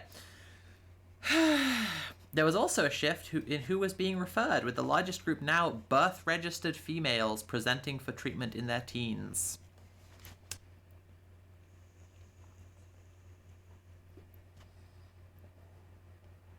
What did you say? Newer figures came out later, like a proper study about young people, and it's completely equivalent. Yeah, of course. Of course it is. For those who didn't hear, Nat was just saying later figures came out, and it's not true. It's not more AFAB people. that attack line is driven by the fact that the numbers for trans masks were like increasing at a high rate. Awareness of trans masculine people was increasing, so more trans mask people were figuring out they were trans mask. Fuck. Oh god. Okay. Barnes writes that faced with these challenges, GIDS simply plowed on, neither reflecting the fact that the existing poor evidence base for puberty blocker referrals was designed for a different cohort of young people altogether, nor considering that perhaps an alternative to the medical pathway needed to be considered. This is disgusting. Journalism like this, as I've already said, is part of what led to Brianna Jai being murdered. Will Lloyd, if you ever see this, you are scum and you have blood on your hands, and it's your job to investigate and understand things, and you've already printed like a dozen lies in what I've read so far. This is pathetic. The collapse of GIDS is being described as the biggest medical disaster for decades. Yeah. Clinicians interviewed by Barnes compared it to East German doping scandals in the 1970s and the failings at mid-staff hospitals in the 2000s. While some GIDS doctors spoke positively of their experiences there, others described the clinic to Barnes as mad. Yeah, it was a fucking overwhelmed clinic. What the fuck do you want? Folks, if you're enjoying the stream, please consider paying for the stream. You can subscribe, watch here, or donate directly using Command Tip. If you have a Prime subscription, you can attach your Prime account to your Twitch account, and you can give me a free Prime sub. It doesn't cost you any money, but it does give me real money. Okay. Barnes was more cautious. During our conversation, she stressed that there are more unknowns than knowns. Has GIDS helped some people? As far as we know, yes it has. I've spoken to those people, she said. Has it harmed people? Yes it has, and I've spoken to some of those people. There is not enough data available to know whether more young people were helped or harmed by GIDS's treatments. That's Will Lloyd printing that statement there. That's not in quotes. That's Will Lloyd's description there. There is not enough data available to know whether more young people were helped or harmed by GIDS's treatments.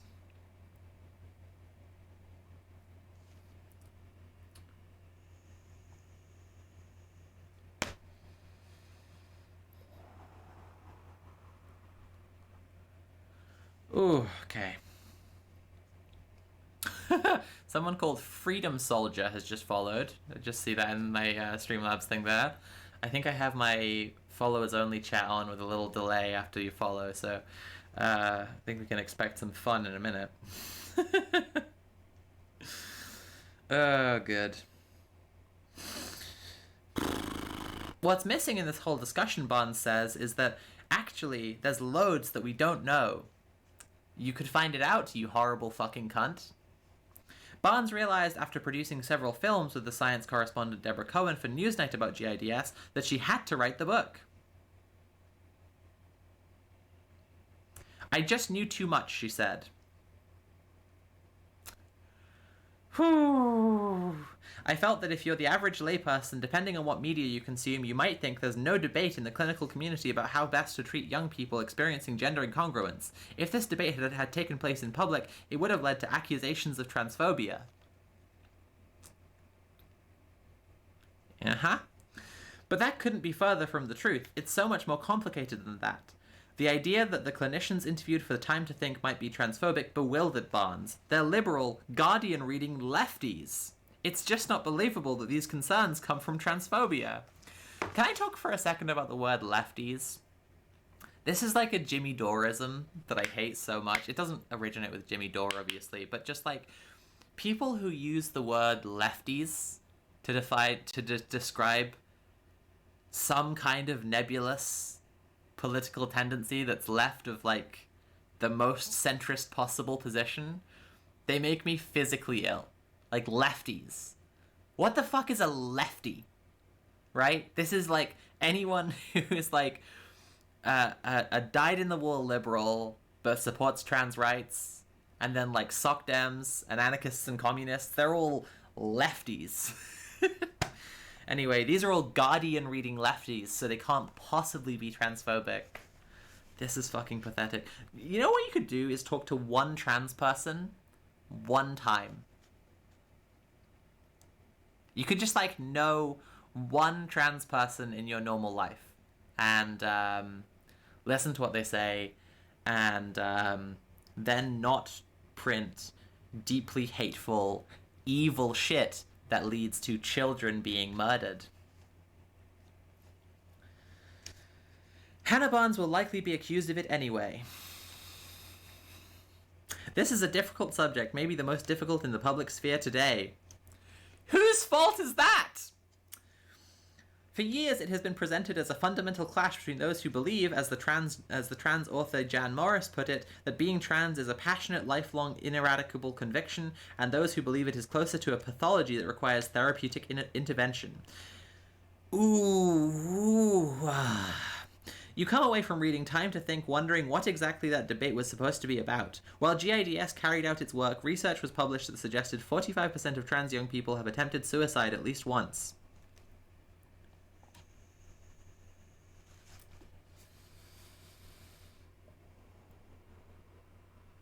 This article is making me violently angry. I'm having a little moment right now. I'm having a bit of a little moment right now.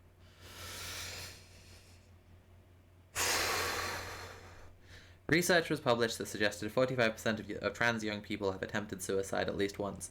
That was the real story, a story about children's health and a struggling service, and that there was some truth, and that was where the truth, however uncomfortable, lay. Sometimes, Barnes said, the truth is awful. That doesn't mean we should hide away from it. You are hiding away from the truth, you evil scum. You are evil scum.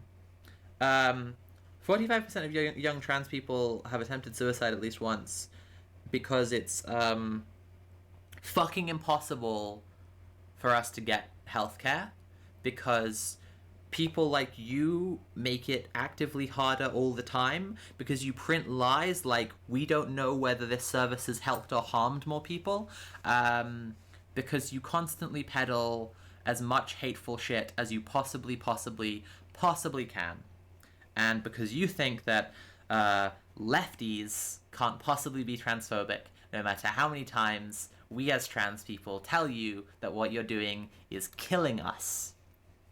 Fuck. Well, that was horrible. That was pretty horrible, huh? Possible ban evader monitoring. KNAGRAW boy 123 SLA. Do you like rock music? Yes, I like rock music. Possible ban evader. Kanagra boy 123 sla.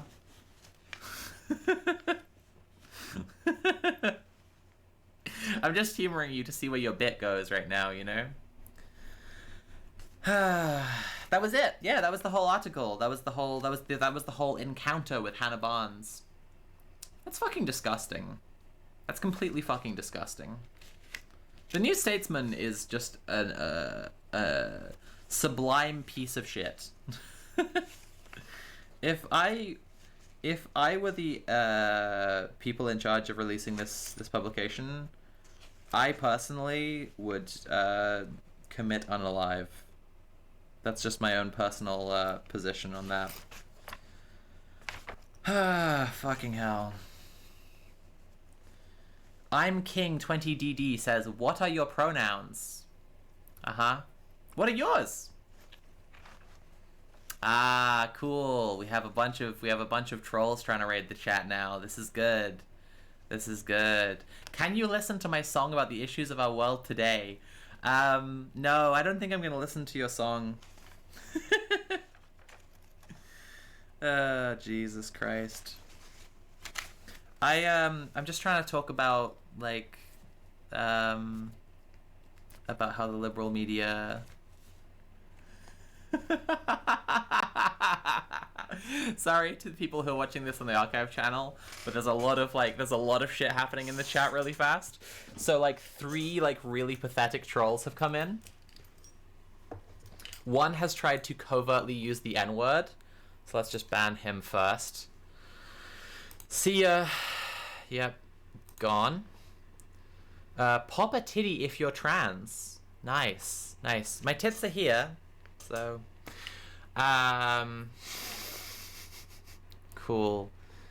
Right, that's just, yeah, I'm just explaining this for the archive channel who can't see the chat. So that one who was asking me about rock music has asked if I want to listen to a song about the issues of our world today.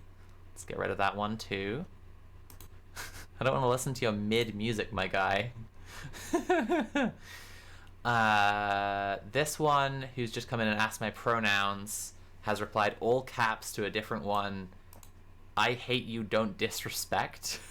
It's a nice try. It's a nice try to look like you're not just a little Nazi freak. Banned. Cool.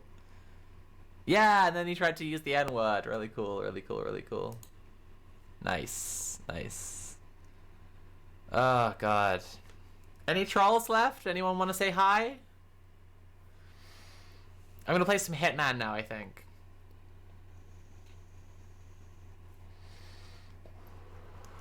If you're enjoying the stream, please consider paying for the stream. You can subscribe or cheer or donate directly using command tip, and I'd appreciate that. Probably gonna go pee first.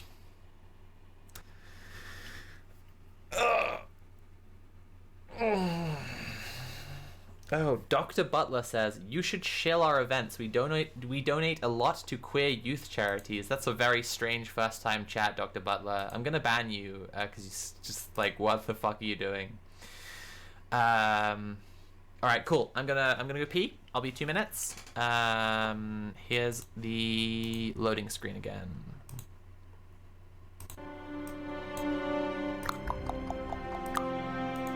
Cool. 2 minutes.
Hey, I'm back.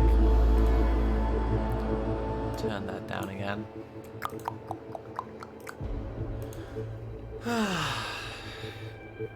It's always so funny when they think that they're going to be able to, like, troll me. Just like, do you think this is my first time dealing with trolls? Oh, Freedom Soldier is here. Where's Freedom Soldier gone?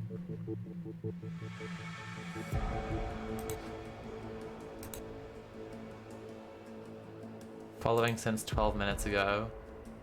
Happy to hear that I am not ban-worthy. Uh-huh. Well, I mean, maybe you will be Freedom Soldier. Let's see. Okay, some more Hitman, I think.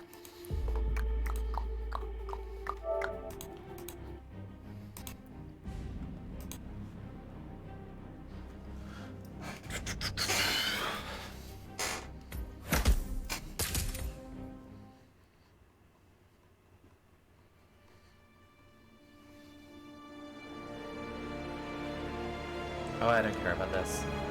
How do I skip this? Okay,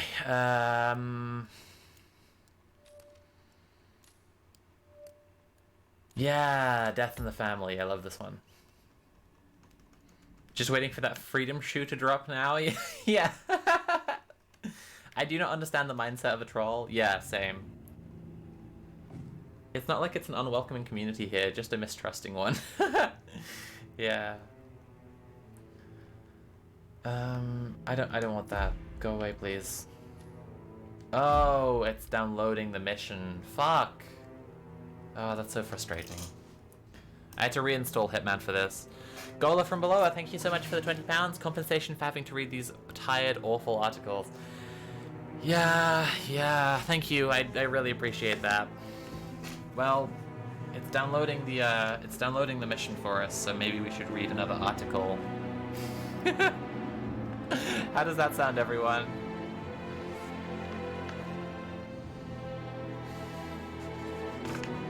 You know, I try to make a community here where trans people can just, like, come and hang out and have a chill time. If any cis people think that I'm, like, quick to ban people for strange behavior, you know. Freedom Soldier says, cursed by a name I chose when I was 14, though I understand the sentiment it may invoke. Right.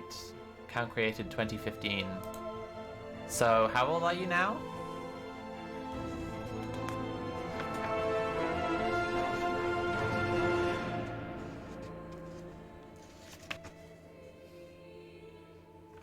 What should we read, guys? What do we fancy? We have the end of the Brexit taboo. Inside a demoralized and destabilized BBC. I found that one quite entertaining to read. There's some stuff about Turkey and Syria. Michael Prodger on an unparalleled Vermeer exhibition. I cannot imagine the levels of masturbatory that article is going to be. Unbuilding Jerusalem. Can Britain survive the Church of England's decline? Ooh, I kind of want to read that. Fucking hell. Can Britain survive the Church of England's decline? Ooh. Yeah, that's going to be the one, isn't it? That's going to be the one. Spellcaster Sugar says to Freedom Soldier, you know you can change your Twitch username pretty easily. Yeah, it's true, it's true. The Hitman music's still playing? Yeah, I know. Okay, we're gonna read about godless Britain.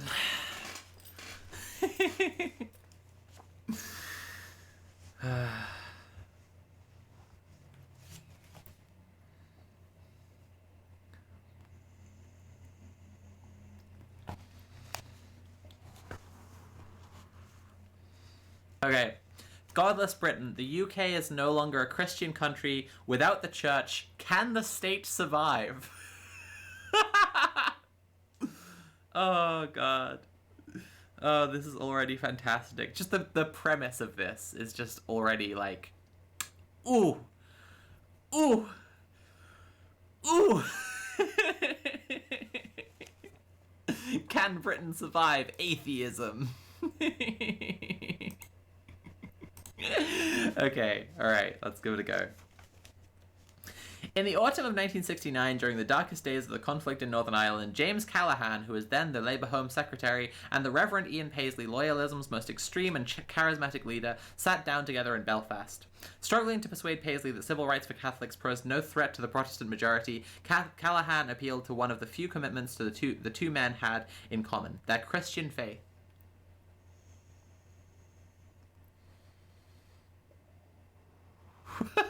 Cringing in advance. Yeah, me too.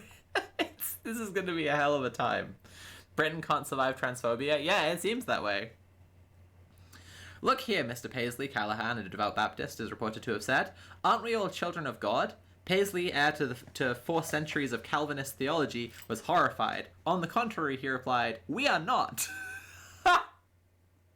So it seems like, Christianity's been doing a lot to unite Britain so far. The meeting became a debate on the order of grace and the nature of salvation. The peace process stalled once again. The story is apocryphal. Oh, thanks. As good stories often are. But based on what is known of Callahan and Paisley, it's possible that it happened. Cool. What... What makes the exchange uncanny is how foreign it sounds, as if it took place in a different country altogether. In one sense, it did. The Christian culture of belief that the two men shared has almost entirely collapsed. The Conservative Prime Minister Rishi Sunak is Hindu. From Labour's foundation in 1900 to its election defeat in 2010, almost every leader professed the Christian faith. Its election defeat in 2010. What?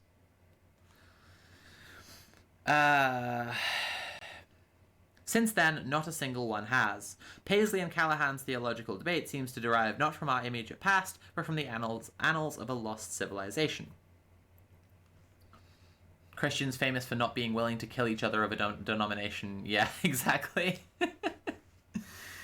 Oh, God. Ulster against sodomy, Paisley. Yeah, nice. Nice.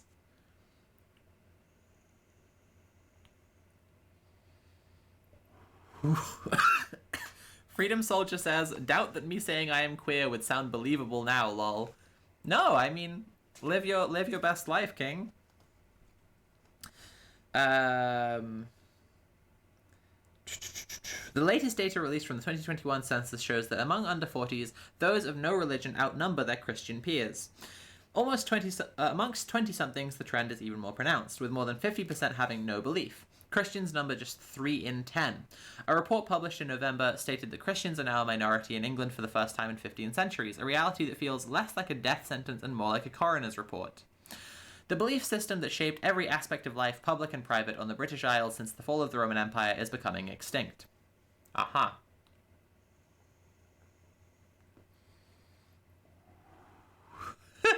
Big Ben bongs for belief. That's true. God, this is so weird. The speed with which the census data passed from public consciousness was itself testament to just how secular Britain has become. Within living memory, most denominations were growing their memberships at a pace unknown for centuries. 6 decades on from Christianity's post-war peak, churches are shuttering at a record rate. The historian Callum Brown has argued that in the 19th century, when Britain remained a fervently religious country, Christianity's perceived decline led to a national outcry. In the 21st century, the UK's fall into unbelief exercises only a minority. Not since the fall of Rome, it's a lot more complicated than that. Yeah, I was thinking that too. I mean, there was this thing, I don't know if you've heard of it, called the Roman Catholic Church. They aren't just, like, distinct, whatever, fucking hell. Alright. Responses to the apparent decline of religion echo those of the 19th century. Secularists and their critics speak alike in the language of loss. The long, melancholy withdrawing roar the Victorian poet Matthew Arnold heard from the sea of faith still thunders in the ear. Does it? Non-religious, post-Christian, secular. Our terminology is informed by absence. Secular isn't whatever. The very structure of the census lent itself to this framework. Faith is a box to tick, a single simple assertion of belief. But according to the philosopher Charles Taylor, religion does not work this way, neither does secularism. Religion isn't an extraneous attachment grafted onto the day-to-day, but something that constitutes to the social imaginaries, through which we order and understand our lives. Belief isn't simply a question of what a person believes. Religion isn't a difference of opinion, a choice among other choices, but a radically different way of making sense of the world. In 1500, unbelief was nearly unthinkable. 5 centuries on, it is axiomatic. For Taylor, it is not our opinion of religion that has changed, but the way we interpret reality itself. Yeah, I'd say that's pretty accurate.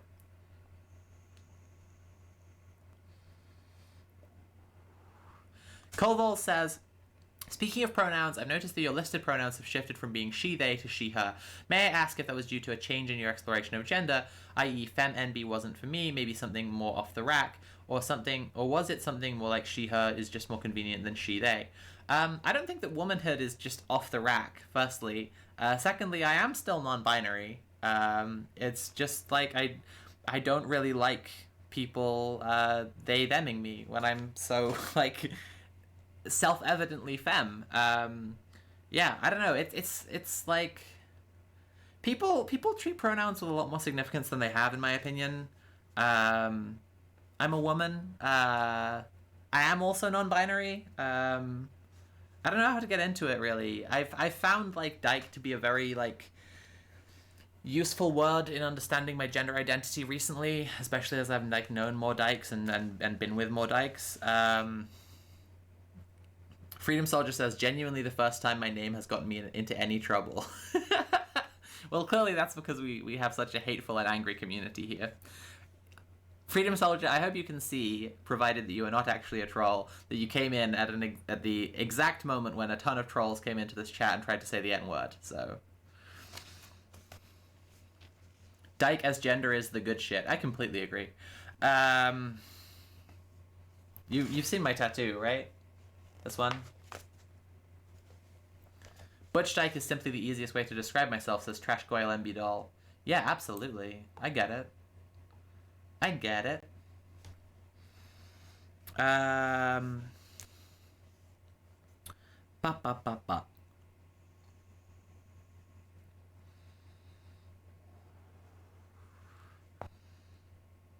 Where were we? It is because of religion's role in creating shared realities, Taylor has argued, that understandings of secularism has a great subtraction. Understandings of secularism as a great subtraction are flawed. There is no core rationality waiting to be excavated from our social selves, no natural moral order to give structure and meaning to our lives. The materialist secular world we live in, what Taylor calls the immanent frame, wasn't uncovered during the Enlightenment. It had to be invented.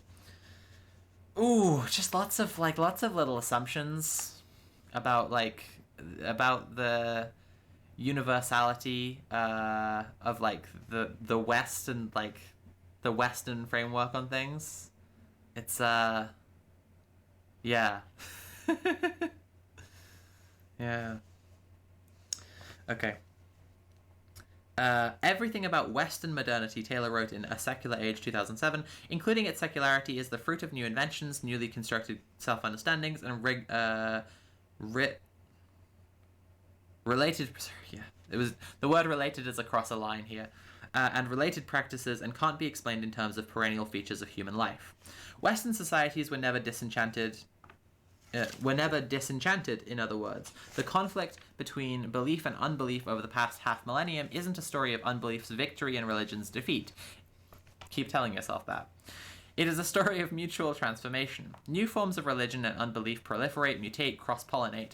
Secularity doesn't mark the point where one worldview replaces another, but the point where a unified social imaginary collapses altogether.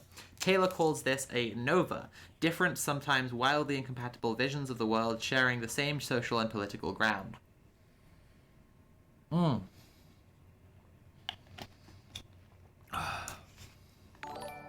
Holy Fireman is raiding with a party of 3. Oh, that should be some good fun.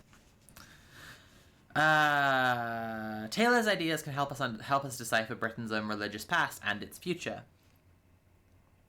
In 1500, the social imaginary of British Christians was broadly similar to the worldview of the society they inhabited. The most and least religious Britons shared the same moral universe. Concepts such as grace, sin, heaven, and hell were reference points for a religiously inflected common sense. Even as that alignment weakened, the two worlds overlapped institutionally in schools, parliament, universities, in ceremonies of state and rites of passage. Are you just reading this out on stream so you can claim bought the New Statesman as a business expense? I suppose I could put it on my taxes now, actually, yeah. No, I just thought this was I just thought this why the right is losing everywhere was such a fascinating thing. As soon as I saw it, I was like, I have to tell people. I really need to, like, read this to my stream. That's genuinely what happened. Hey, one who reads, chill out. Like, Freedom Soldier, you're entirely welcome as long as you're not a dickhead. Feel free to participate. And I know I drew a lot of attention to you as soon as you joined. It's just a very, like... you said yourself, you understand the implications of the name. By the time Paisley and Callahan debated the nature of grace, religious disaffiliation had begun in earnest. But belief and unbelief remained mutually comprehensible, sleeping in separate bedrooms, living in the same house. The divorce is now complete. Nuns... Jesus Christ. Jesus Christ. Christ on a fucking cracker. Okay. N-O-N-E-S. Nuns. Like, none. They have none. Those people with no doctrinal affiliation don't just disagree with the religious, they're unlikely to even understand them. Substantial numbers of the under 55 struggle to distinguish Bible stories from the plots of superhero films. Okay, alright. And what they don't understand, they don't care for. 55% of Britons think religion does more harm than good in the world. More Britons think aliens have visited the Earth than have a positive attitude towards religion. Well, I mean... aliens probably have visited the Earth, am I right? You should absolutely claim it as a business expense. I used to do a blanket general expenses thing when I was self-employed, and the taxman never questioned it, even when I kept receipts. Based on what studies? Yeah, they don't know Bible stories from superhero films. What the fuck are you talking about? Also, like, superhero stories constantly use the frameworks of Bible stories, so, like... okay, they can't tell apart the plots of Bible stories and superhero movies. I don't think that religious people would do so well at that either, frankly, bud. This is a bad essay. This is so far this is C-.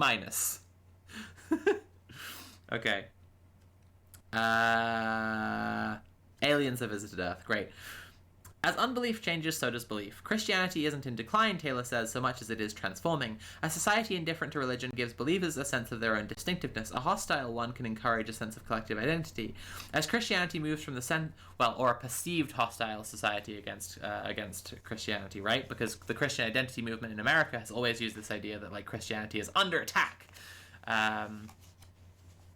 RoboCop is Jesus, don't you know? It's true. RoboCop is also trans. I'm curious about that fireman raid we had. I was really sure that was going to be more trolls trying some shit, and they haven't popped up in the chat yet. But we'll see. We'll see what happens. Where were we? As Christianity moves from the center of power to the margins, old incentives to conform to social and political norms disintegrate. The regular slots allotted to Christian figures on radio and TV, or the residual political influence of Anglican prelates, habitually raise the blood pressure of embattled humanists, and some Tory cabinet ministers, but public platforms are conditional on public goodwill. A believer who used Thought for the Day on Radio 4 to warn that the majority of human beings are destined for hell, historically a mainstream Christian belief, wouldn't be invited back to present again. 26 bishops sit in the House of Lords, but they rarely act as a coherent bloc or vote at all. Good. Social privilege breeds social conformity. A post-Christian Britain might find the opposite is true. Someone with no stake in the cultural and political mainstream is someone with no love for it. Okay. That sounds terrible. Oh, God.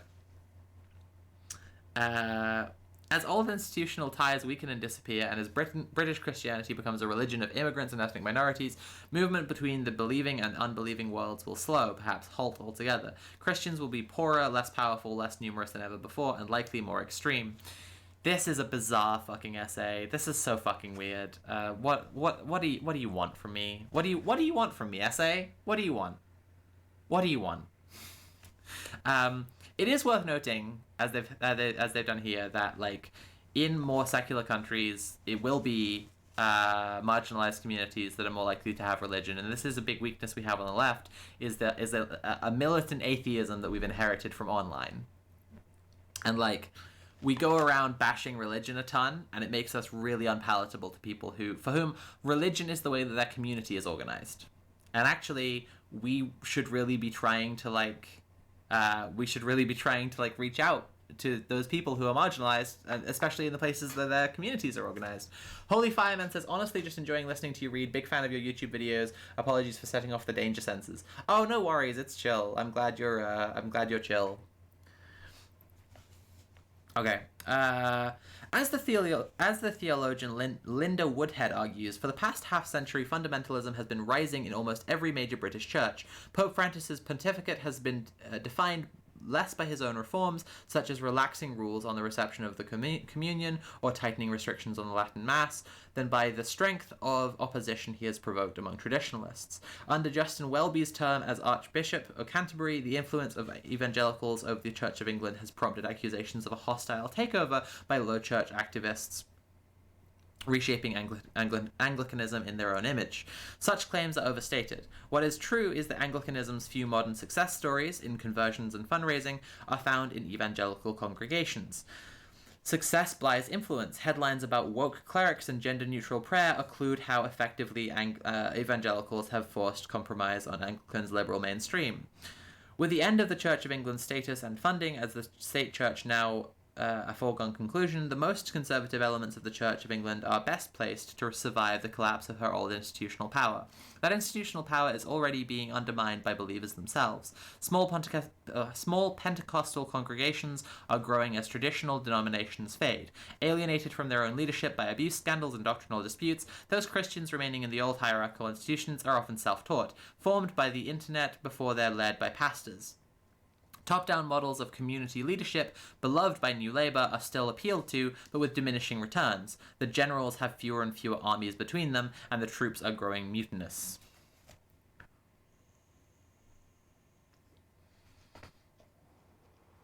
Code of Robin, thank you so much for the for gifting us up to Raynor. I'm a witch, so I don't bash religion, but I will bash denominations that seek to hurt me and my allies. Yeah, of course, absolutely. And I this is, like, what I'm getting at there is that, like, if we are against the notion of belief and the notion of having faith and say things that, you know, are like people believing in God is stupid, right? This is what I mean, that we turn people off that way. I'm agnostic, but still see value in tackling some issues through a spiritual angle. Yes, Kyle, absolutely. So I think that I do think people have some kind of need for spirituality. We feel some kind of need to, like, engage in some kind of spirituality, to be honest. I've always kind of felt that way. This is shit. But it's provoking an interesting conversation, at least, I think. There's a great video essay called Why the Left Needs a Religious Strategy that has some good stuff to say on how aggressive anti-religious sentiment alienates a lot of the working class from leftist thought. Yes, I shared it to my channel. The good thing about this essay, I think, that is quite good, is that it reframes what religion means in a good way. But it could do that without this. Yeah. And with the decoupling of Christians from their institutions, traditional barriers enforced by church leaders between laity and clergy, or religion and politics, have begun to dissolve. 30 years ago, an Anglican layman who was ordained by a breakaway sect, having been refused ordination by the hierarchy of the Church of England, would be at best considered a crank, at worst a spiritual danger. But Calvin Robinson... Cough much? Yeah. But Calvin Robinson, the 37-year-old GB News host, Free Church of England deacon and right-wing commentator, has been feted by conservative Christians. The opprobrium of Anglicanism's leadership is considered a mark of distinction, not cause for shame. Robinson's mixture of clerical attire and cultural politics is as much a product of secularism as the average unbeliever. Although it is a rising trend in Britain, political Christianity is unlikely to achieve the electoral successes here that it enjoys in the US. But the American case, where a rapidly secularizing society has counterintuitively created a deeply religious politics, illustrates the contradictory creative process of secularization that Taylor has described. And Taylor's Nova might still change British politics. The Nova thing was something I think is really, like, what a useless fucking idea. Right? Just, like, people are turning away from all the institutions, and it's just gonna be anarchy. Like, whenever people think that that's how human beings work, it's just embarrassing. Right. After all, as the Catholic philosopher Leszek Kołakowski wrote in his 1981 essay, Anxiety About God in an Ostensibly Godless Age, the crisis of faith is also the crisis of unbelief. In a nation where spiritual and temporal power is tightly bound together, where the crown still rules with an authority derived explicitly from God, the end of... Well, maybe we should get rid of the crown. You know what I'm saying? Right. The end of the old metaphysical order threatens the end of the British state itself. Based. Pillbug Hug, thank you so much for the £10. Congrats on getting healthcare. Thank you so much. Oh shit, look at that. We've passed the goal. Let me reset the goal. Oh, I'll finish this first. British state itself. A few months before the consensus results were released, shortly after the death of Queen Elizabeth II, Keir Starmer, as steadfast an unbeliever as Callaghan was a Baptist, led the Labour Party conference in singing the national anthem. Imploring a god he doesn't believe in to bless a monarch he hasn't always liked, Starmer almost certainly thought nothing of it. In the moral universe he inhabits, words are just words. They don't ultimately matter. True. Ian Paisley saw things differently. On the contrary, he might say to Starmer, ultimately, they're the only things that do. Interesting. Oh no, not the crown. Yeah. Right, let's reset this donation goal. 1089. Cool. Nat will... Hang on. Nat, Detroit... How do we do this? Detroit, Nat become debate bro. There we go. And goal amount is going to be £400. Starting amount is £10.89, and we'll end on the 28th.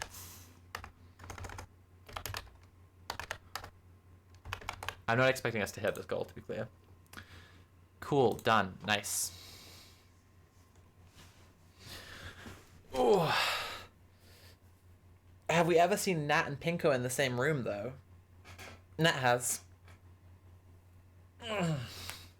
Debate become Nat? Yeah. Nat should debate someone into becoming Nat.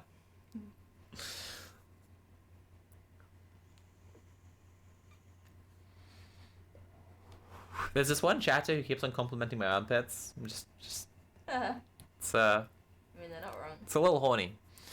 Let's play some Hitman.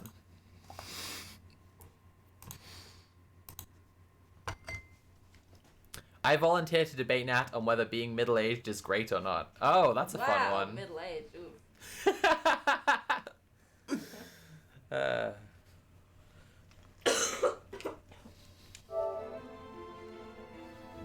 Cool, let's go... Death in the Family.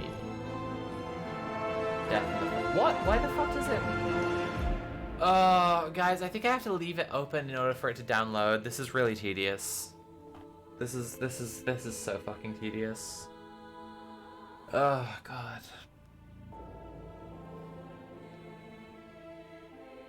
But the music plays when it's open. It's just not downloading fast enough at all. This sucks. I miss when video games were all on a disc. Yeah, me too. Hitman 3 is currently downloading. Please wait for the download to complete and try again afterwards. Yeah, thanks. Thanks, guys. Fucking hell.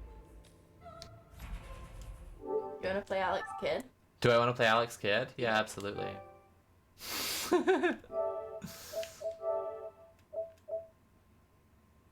Says there's 3 hours left of downloading that. Oh, God. Okay, well, I think I might call it there, pals. I don't really want to wait around for this to, We can chat while the music goes.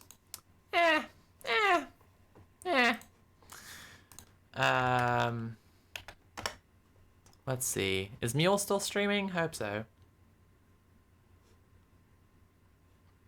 Yeah, Mule's still going. Okay, I'm going to raid into Mule. Right. Important business.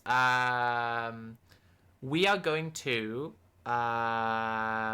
be having a watch party in the Patreon server for Red Planet. If you want to be in the Patreon server for Red Planet, go to patreon.com/red_planet. We're going to be watching Judas and the Black Messiah. That is in an hour and a half. So I'm going to raid into Mule now, and you can hang out with him. And then, yeah, hopefully we're going to... I'll hopefully see a bunch of you there if you're in the Patreon server for Red Planet. And we should be doing another watch party soon. I'm not sure what it's going to be. Yeah, I'm not sure what it's going to be. But yeah, cool. Let's go raid now. DJ Mule. Cool. Once again, if you've been enjoying the stream, you can consider paying for the stream. You can subscribe or cheer or donate directly using Command Tip, or you can go to patreon.com/SophieFromMars to support my work more broadly, and that would be neat. Nat's gone back to sleep. She's so cute. Okay, I don't know what my next stream is going to be, but if you all watch my Twitter, I'll let you know there. Meredith K. Pseudonym, thank you for subscribing. I want to be clear, I did not enjoy these articles. That's fair and good. That's what I hoped, that people wouldn't enjoy them. I did want to inflict these on you. Good night, Miss Tommy22. Those trolls were so funny. I just find it bizarre when people online think they can embarrass me. I drink piss for fun, guys. It's not gonna happen. Freedom Soldier, thank you so much for subscribing with Prime. Okay, and we're gonna raid into Mule. Who's ready? Who's ready to raid? I'll see, hopefully, some of you for the watch party in an hour and 22 minutes from now. Okay, good night, everyone. Bye!